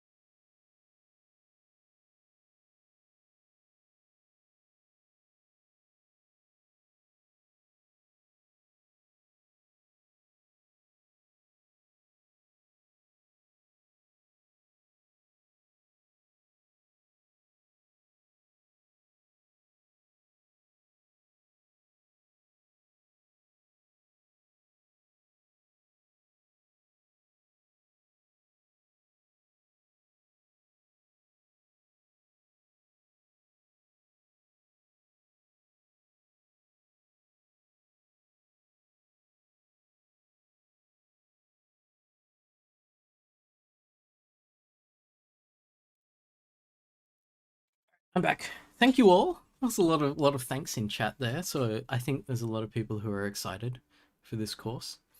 For me, it's actually very, very interesting. Just getting a little introspective on this is that I've been casual live streaming for the past, what is it, 4 months, I think?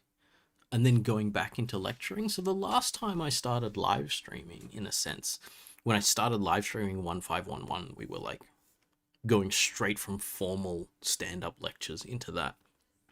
And now I'm doing this in graphics coming out of this casual live streaming thing. And I'm wondering if my delivery has changed significantly because of that.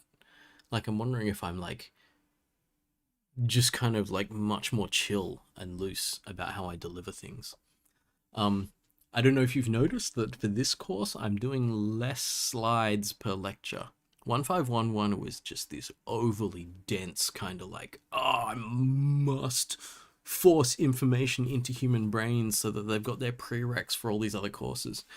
But graphics is like, nah, this is about what's cool about making shiny things appear on our monitors. So it's a different feel, I think. Like, I don't know. Oh, Zero said my delivery feels more human. That's a huge whatchamacallit? That's a huge compliment, and I accept that. That's very nice of you. Someone said play Doom. Let me just I'm just gonna turn the volume down. I'm gonna talk to you while I'm playing Doom, but like, oh, that's really funny. Hexus1 said, "Watch my debut stream." That would be really funny if I go back and I react to my own stream. Halogen says, "Yeah, the stream vibe feels different." Wait, 1917 was much better. Wait, what? Which one's 1917? Who's streaming 1917? Is that Richard? Because Richard's like kind of god of CSE, right? I'm not sure if you're talking about current 1917 when Richard Buckland was teaching it. He taught me, so you know, like you gotta pay your respect. I don't know if that's really loud now. I'll turn it down a little. Someone said I don't even do this course, but I watched the whole 2 hours. Thank you for that. That's very nice of you. Someone said definitely there's a handful of postgrad students here too, so that's a testament how good the lecture was. Sarah said Mark on Mondays is back after a short period of fear. Well, I mean, it's technically me on Mondays, but this is official, right? Oh, Matthew said the delivery hasn't changed much. It's still pretty chill. So maybe I was chill in 1511 as well. I wasn't really going over the top. Dean says Richard is god tier. Yeah. Oh, Hexus said the game audio is barely audible. That's fine. Like, I'm not, I don't think you need the game audio at the moment. I'm here actually to answer questions and stuff, but I just thought someone said it would be funny. Should we go back to the beginning? Oh wait, first episode. Let's go medium difficulty. Mark plays Street Fighter 2 when? Oh well, that's a good question. What about after this level of Doom? I've got it installed. One of those whatchamacallit? One of those screenshots was literally me in Street Fighter 2. So I had to be like mid-fight and then hit the screenshot button mid-fight. Howelu said, is this 2D image? Well, it's a really interesting thing about Doom is that it looks three-dimensional, right? If you see I'm walking around things and I'm definitely getting a three-dimensional thing. You know how I said I didn't have time to do a full breakdown of Doom, the game? Well, maybe I'll do it right now. So, an interesting thing about this game is I'm moving my mouse up and down right now, but the crosshair doesn't go up and down. Doom's a 2D game in a different way than you expect. It's a flat 2D game.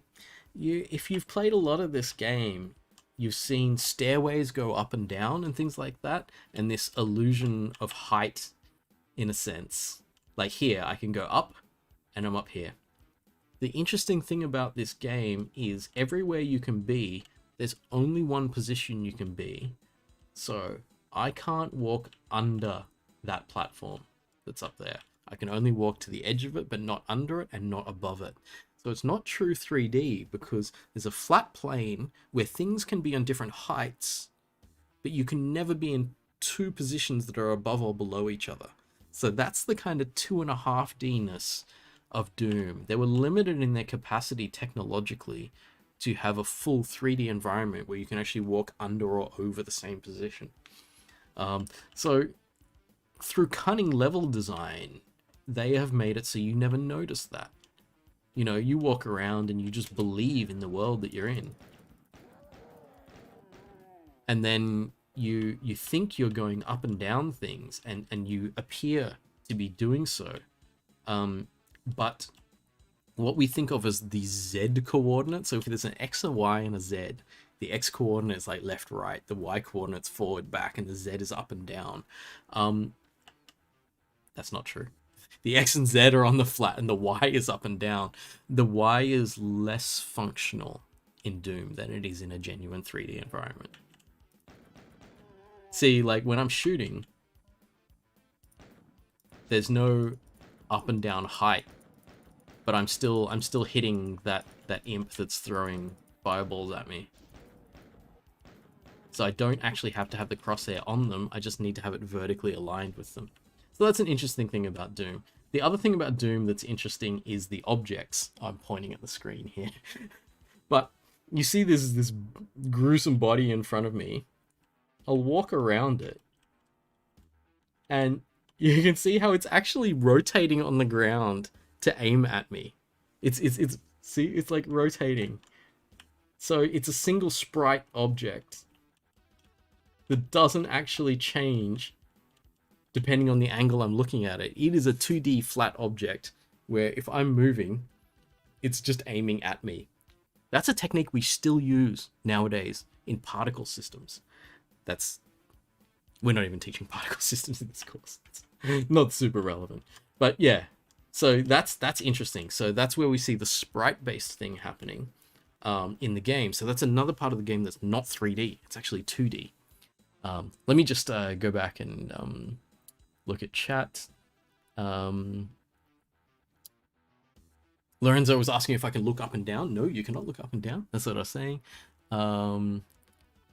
And Biendio is saying you can also not walk on top or underneath enemies. So there's a lot of limitations here that you don't notice and you accept, which is really kind of cool. Have I heard of Megakure? It rings a vague bell, but I don't think I have. Biendio is asking if I've played Hexen. I did play Hexen back in the day, but it's been a long time. The stages are too vertical and they added a look up and down button, but it effectively pans the render up and down rather than actually rotating. That's interesting. So a lot of what we're doing here is like, we don't even have a body in this. We're like a virtual camera floating around in the scene. I don't want to say too much about this. I'm going to teach you about it later. But once we've talked more about graphics, we'll be able to analyze this at a different level. Yeah, and Biendio is saying, like, I think you've seen a lot of this stuff, right? So the enemies, when they're alive, they actually have different directions they can aim based on their sprites. And so they will look in different directions. But the sprite itself is just flat towards us the whole time. But on it is a different image of someone looking a different direction. Let me just... Doom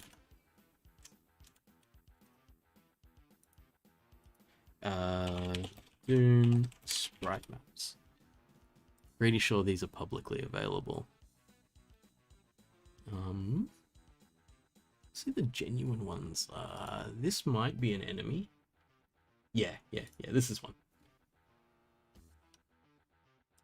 I just want to look at the image. Just let me look at the image.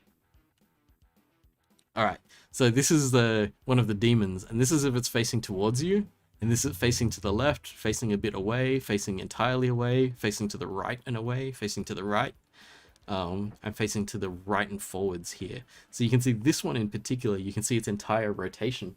There's only 8 ways it can aim, but it's enough. It's enough to be believable for you to be like looking which way it's looking and accepting it. So it's interesting, the sprite stuff is like that.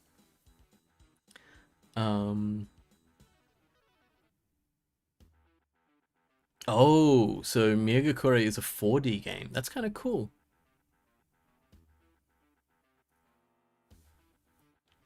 Yeah, so it is interesting how they were simulating 3D without actually being capable of 3D. Where are we? Oh wait, I don't need to save this. I actually haven't saved any of my games in Doom. I bought this recently because it was like... Oh wait, let's see if we can get... Yeah, see, it turned right, it turned left. It's still facing me, but like... It turns right and left like that, and all that's doing... It's still a flat image aimed at me, but different image gets swapped in depending on which way it's looking. It's pretty cool. Alright, let's go kill it. And a sequence of images as it dies. Ooh, crushed by the door. But as it died there, it was only like 3 images. It was like head back, head exploding on the ground, right? But it's enough.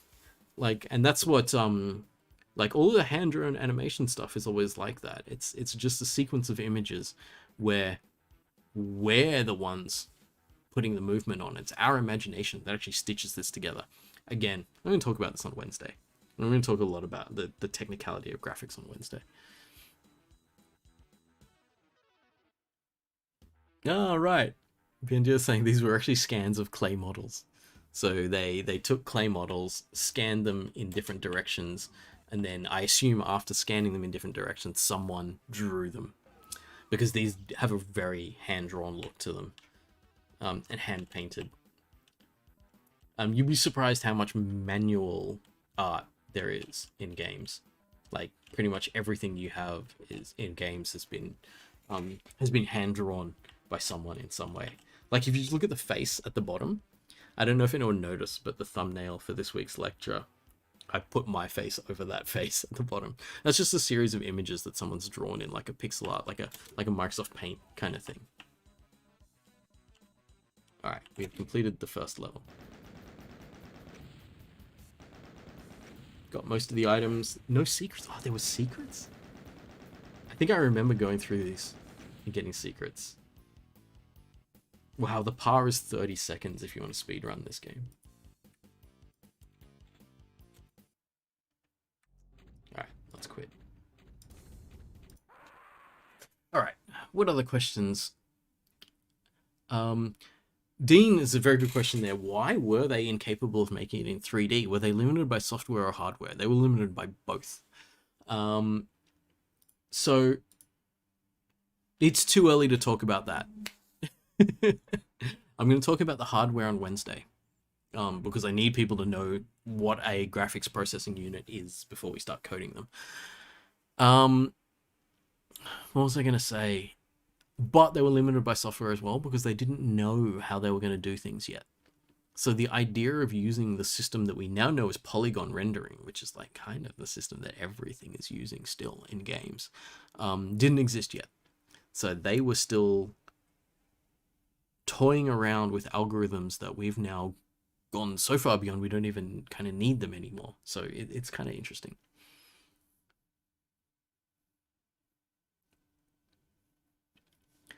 What are we also saying? Brandon saying, I know there was a thing with Overwatch paying attention to their first-person sprites to really show the character's personality just through their hands and gun mechanics. Oh, we're talking about the sprites that are, like, when you're on screen, you see your hands on screen. I can do it in the camera there like that. So, like, whether they're holding a gun in a particular way or whether they're holding, like, a sword or something so that it looks the same as your own perspective. So if I'm holding something in front of myself, what would it look like on screen? Games like Doom didn't even, they weren't even ready for that yet. All they did was they just put the gun in the middle of the screen. And we know that nowadays we have this expectation. It actually feels weird nowadays to have the gun in the middle.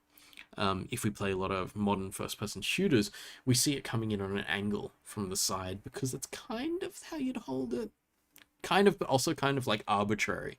You know, sometimes they're just doing it to show off the weapon model, because a bunch of artists spent hundreds of hours getting those things to look really perfect. So we go like, we're going to show it off, you know.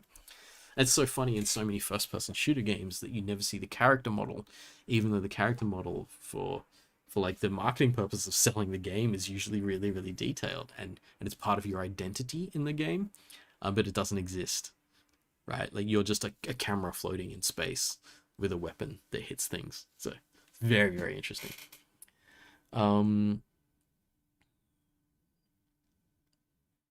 Someone was actually trying to fix it. Zero was trying to fix his GPU today.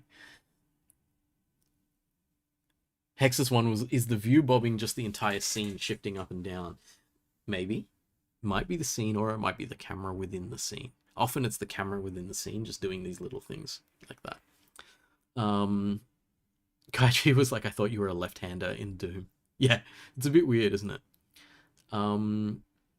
Yeah, and Biendio was saying that Quake 1 was a big title to leverage GPUs. So it's very, very interesting. Because I think that Quake 1 had what we call a software renderer. So it was using the CPU to render the graphics, but it also had the capability of running an OpenGL if you had a graphics card. And it was a chicken and egg moment. So Quake was good if you had a graphics card. And if you had a graphics card, you got Quake so that you could see how good your graphics card was. And so it was that point where everyone was trying to get involved.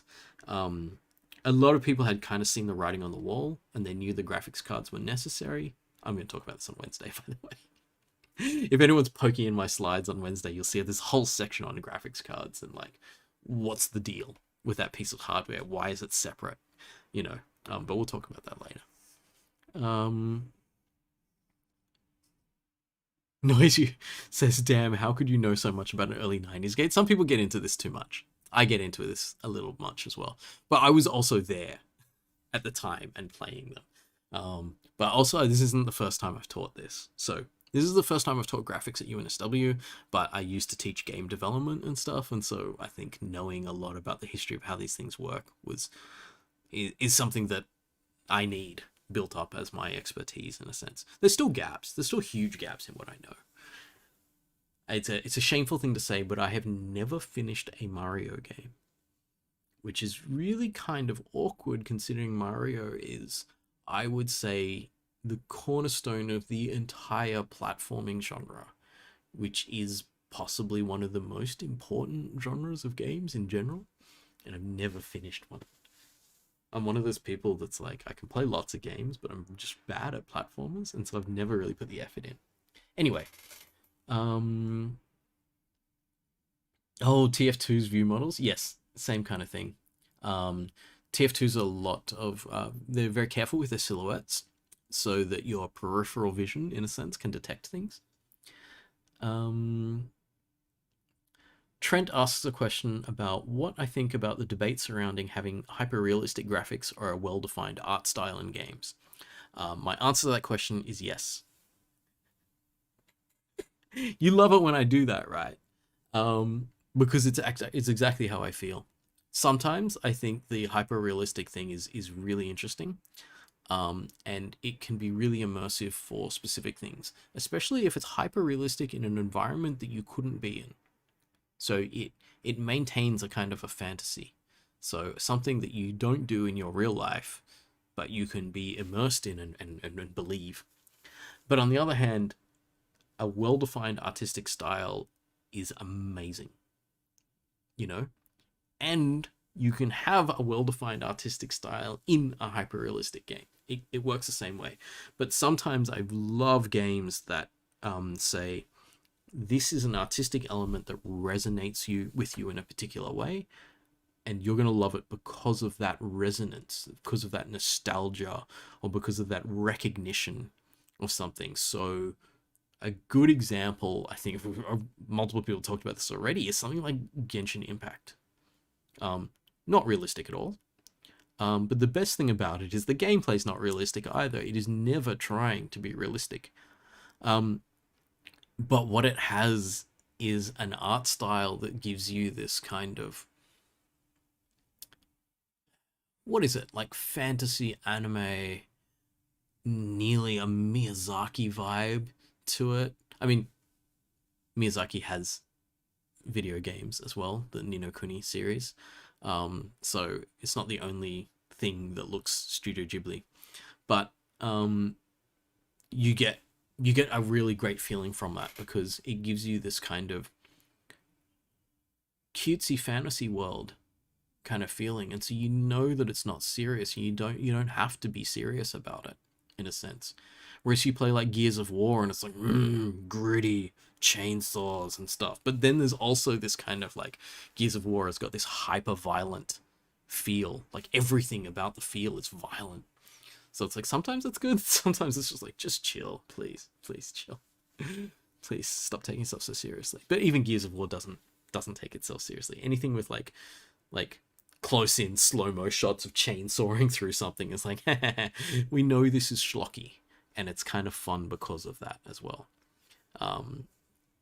I think the games that take themselves super seriously are actually the more dramatic games. I think games like, imagine this. Imagine The Last of Us in cartoon rendering. You just like murder your own game by doing that, right?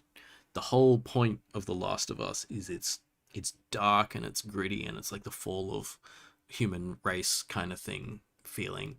And so if you did that too cartoony, it would be hard to attach yourself to it. So art style attaches to storytelling and attaches to what technical stuff you're doing with it. So graphics is about the technical side of it, but we're also like, 100% permanently attached to the vision of the artists and the designers around us.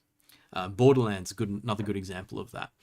The storyline is all a joke. The whole thing is funny, but like you still get carried along with it. There's still an element of seriousness to it, because like when people die in cutscenes, they die for real, right? Everyone else just respawns, but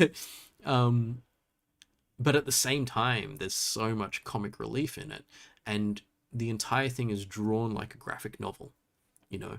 So there's no kind of generated textures or anything like that. Everything is hand painted so that you can still see the watercolor marks and the brush strokes and things.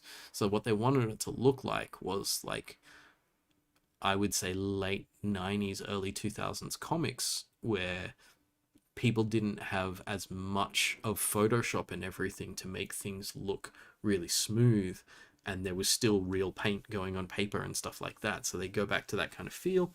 And the story evokes that kind of feel as well by not taking itself too seriously. I mean, Borderlands puts a lot of effort into not taking things seriously. Like, it's like joyous bullshit, I think is like how I would describe it, right? Yeah. What are we talking about here? Just going back to chat. Tomb Raider 1, yeah, very, very early early 3D graphics games. Kumarash is asking, so by the end of this course, will we be doing simple world design and programming simple sprite animation in 2D or 3D? It's 3D. This course is only going to be in 2D just long enough to get you the fundamentals, and we go straight into 3D. So if I wanted to give this course a subtitle, I would say it's real-time 3D graphics programming. So it's not introduction to computer graphics, it's real-time 3D graphics programming. You are going to know 2D, but the 2D context is designed to springboard us into 3D. Not that you're not going to learn how to do 2D, because like if you looked at the Nyan Cat there, that's like, I actually really like the animation that Xavier did for this, because it's got that bounciness in the animation. Like, I think of games like Don't Starve and stuff like that, where they have this kind of bouncy 2D feel. This is exactly how you get 2D to have a lot of character without being able to actually, like, you're not specifically morphing the objects and stuff like that you would do in 3D animation, skinned 3D animation, which we will talk about. I have so many things I want to talk about in this course that I don't have time for, but you know how it is. Hexus One was talking about suspension of disbelief. Yeah, definitely. When I say something like the consistency of a world, I also mean a similar thing where it's not super important that the world follows the real world's rules, but if it has its own rules that you accept, then that's okay.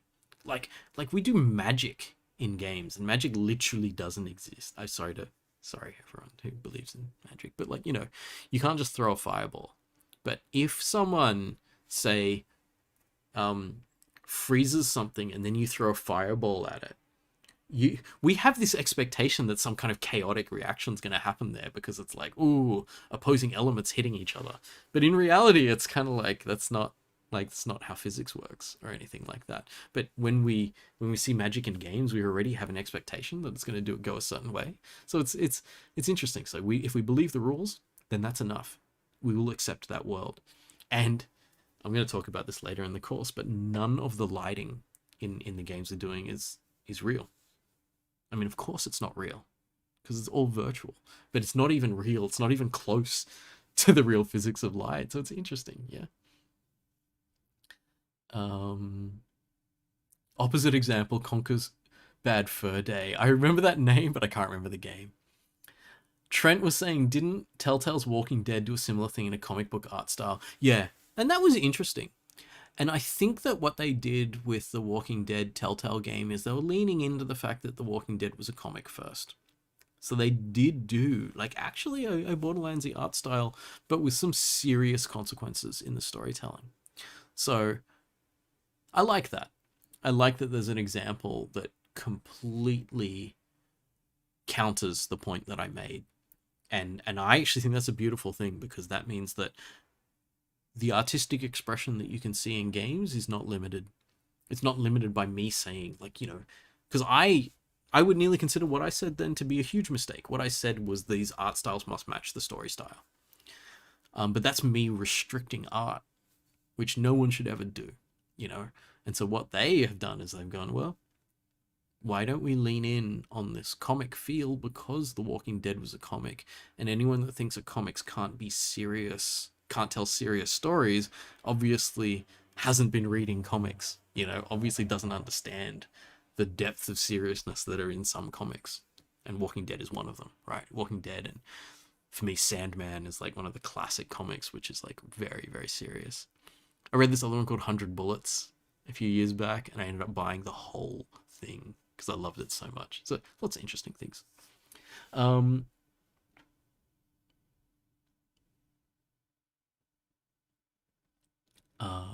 people are saying, Edward was saying, best nomination for art style credits to Ico. Ico is pretty cool. I haven't played it, but I remember seeing it and going, ooh, that looks schmick.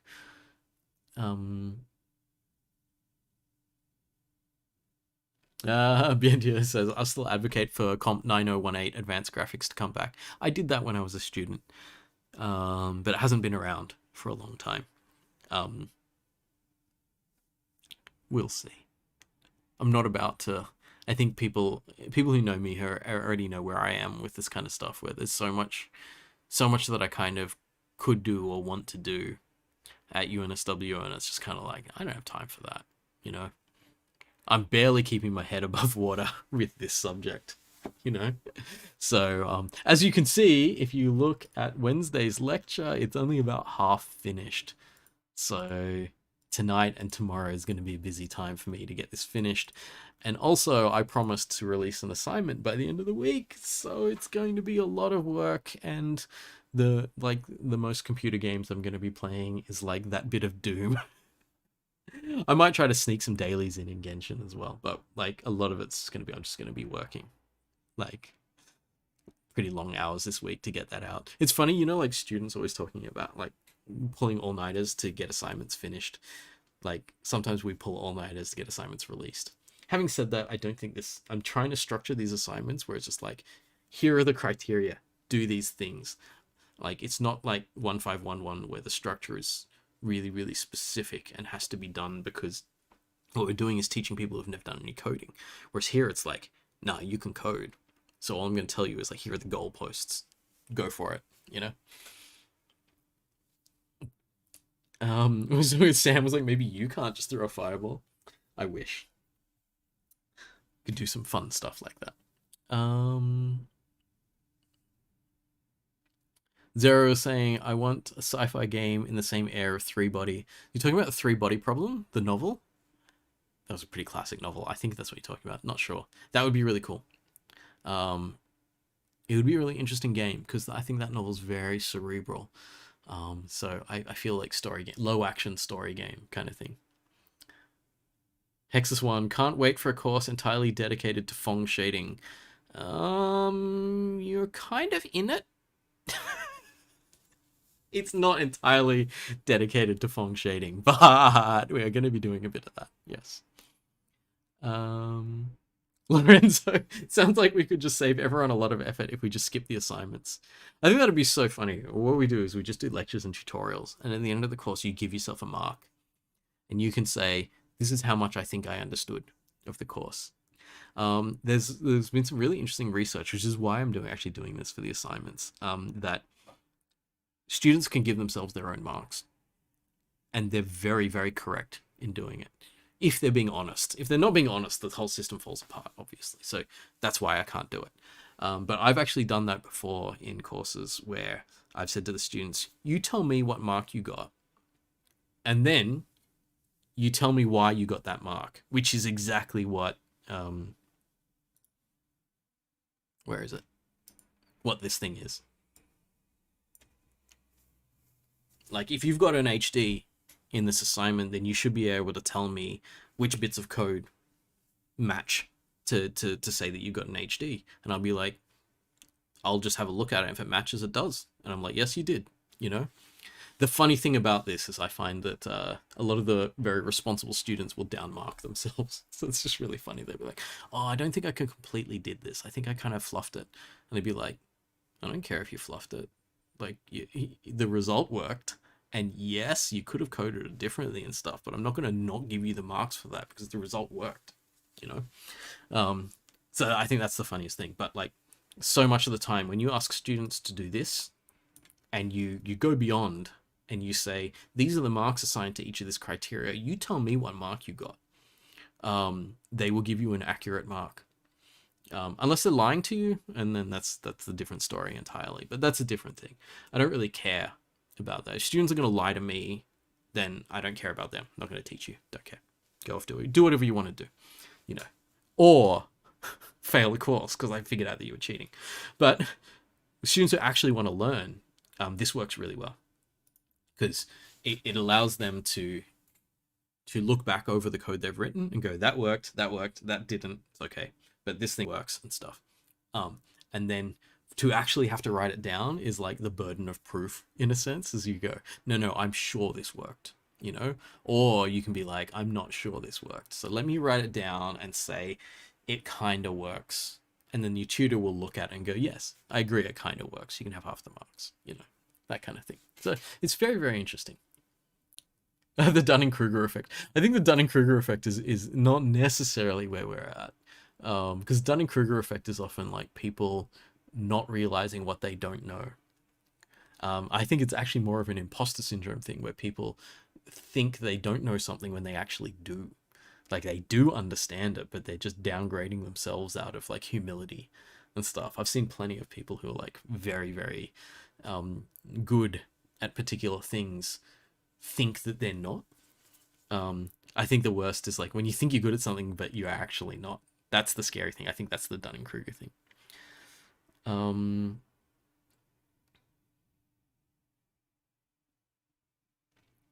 Biandio said, I used to always love the students who'd be surprised how good their assignment 2 marks were.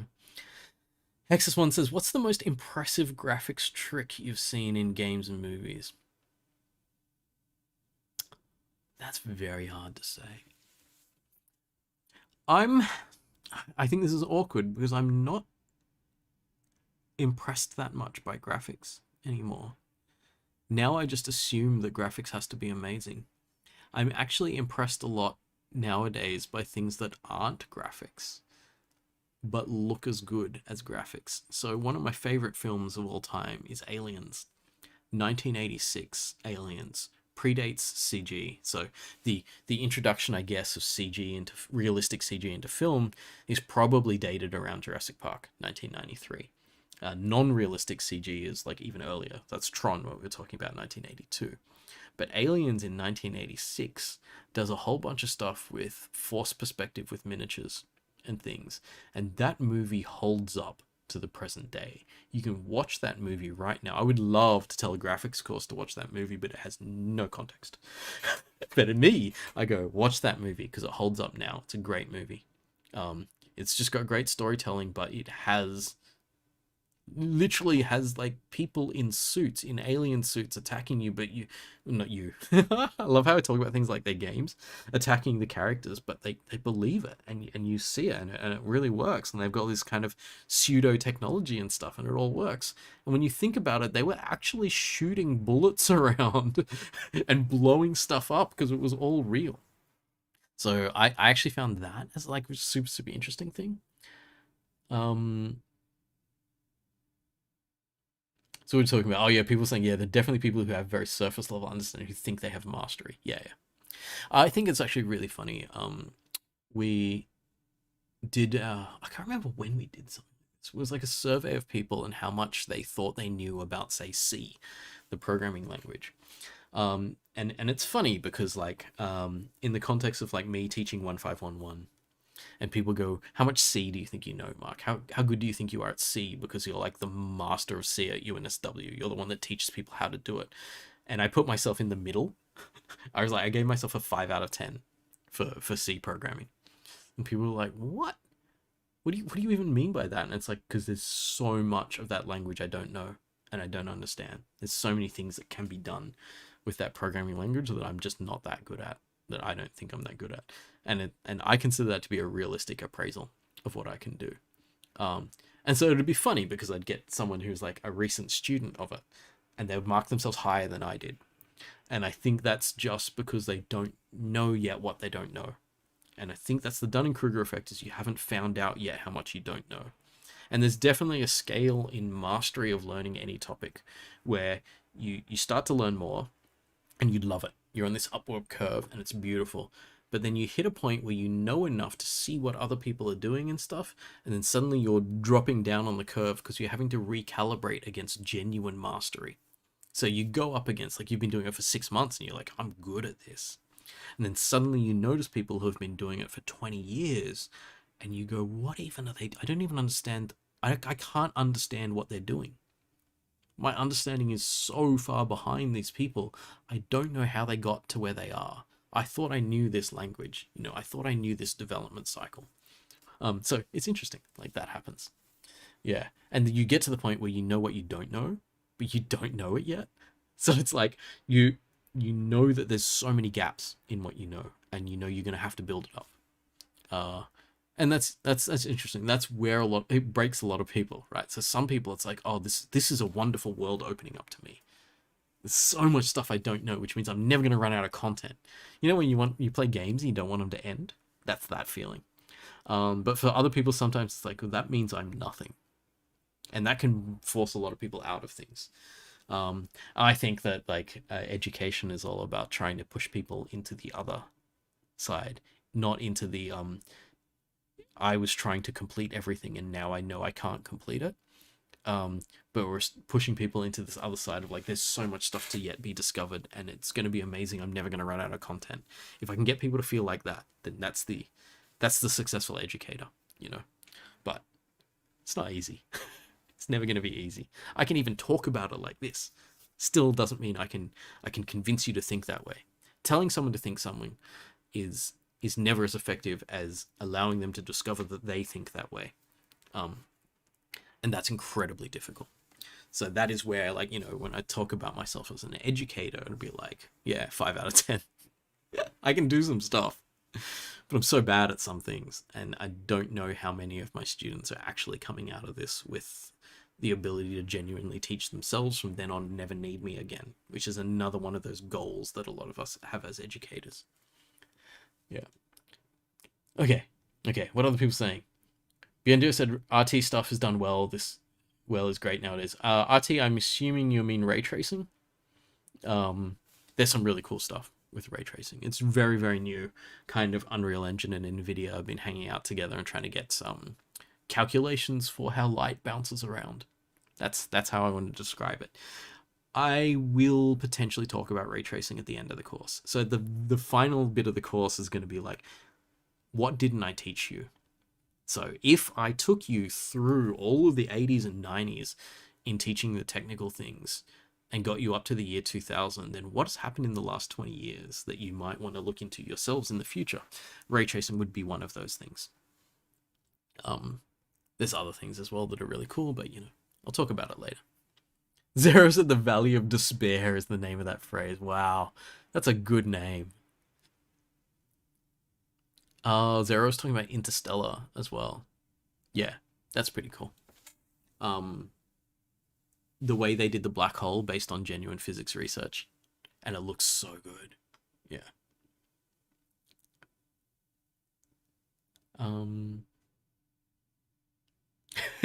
Yeah, ray tracing. Too bad almost everything is just doing reflections better. It really is. It's just all about how light bounces between things. There's a lot of work in stuff like ambient occlusion, high dynamic range, bloom, all that kind of stuff is just like trying to fiddle with light bouncing off things. Subsurface scattering, they call it, because a lot of things are semi-transparent. Skin is semi-transparent. The light is going into my skin and reflecting around on the inside, bouncing off flesh and blood vessels and stuff, and then coming back to the surface, and that's what we see. A lot of the realism in movies came from I never want to say that word right because it's never quite solved, but solving the idea of subsurface light movement within objects. So much cool stuff. Oh, Lorenzo, that's really nice. He said that the teaching convinced you to switch to comp sci and you haven't regretted it yet. That always warms my heart when I've taught people and they're like, after hearing that, I'm interested to continue this, you know. Hexa says reminds you of an opposite case RE research done for movies. What's the opposite case? Is it like when people had to research things in order to make something work for movies? Another movie that I could have put in but I didn't is The Abyss. The Abyss was one of the first times that, like, that era, The Abyss and Terminator 1? Terminator 2 was the one. Terminator 2 was the liquid metal Terminator, but they did a whole bunch of that stuff. Hexus one saying a heap of research was done for Cameron's Avatar music, but the director dismissed it all and appropriated whatever sounded nice. Yeah, it's hard when you're trying to tell a specific story. Every story that you tell must make sense to the people who are hearing it. And that's weird because you have to second guess the people who are hearing it in order to tell the story. So that's difficult, right? Viendo says the first game that will really wow people with ray tracing will be an underwater style game with light refraction. That would be cool. I need to look again at things like Subnautica and Abzu and other games like that to see how well they do shallow water. Deep water is, I don't want to say easy. Water is never easy. Surface water was done very well in, I want to say, Uncharted 4? Uncharted 3 maybe even did it well. I can't remember which one of those.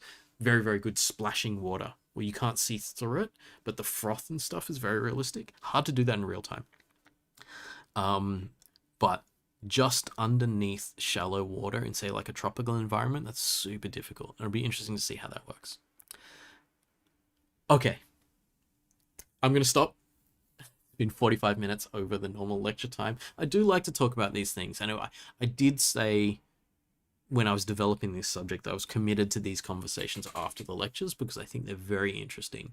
And I think people do learn a lot from these. But I'm going to go get some dinner. So thank you all for coming along. Thanks for sticking around afterwards. Conversations like this are always very interesting. I might think about whether we have these conversations on Discord so that you can actually turn your mics on and talk to me. We can have a more of a multi-way conversation, not just me being the only one talking. But we'll see how we go. Anyway, I will see you all on Wednesday. I have a lot of work to do to figure out what I'm actually going to present to you on Wednesday, because there's these empty slides that are not just one slide. Each of these is going to be like 2 or 3 slides that I'll have to create, and then I'll deliver that to you on Wednesday. And then you have your tutorials where you get stuck into code and stuff like that. So it's all very exciting. And I will see you soon.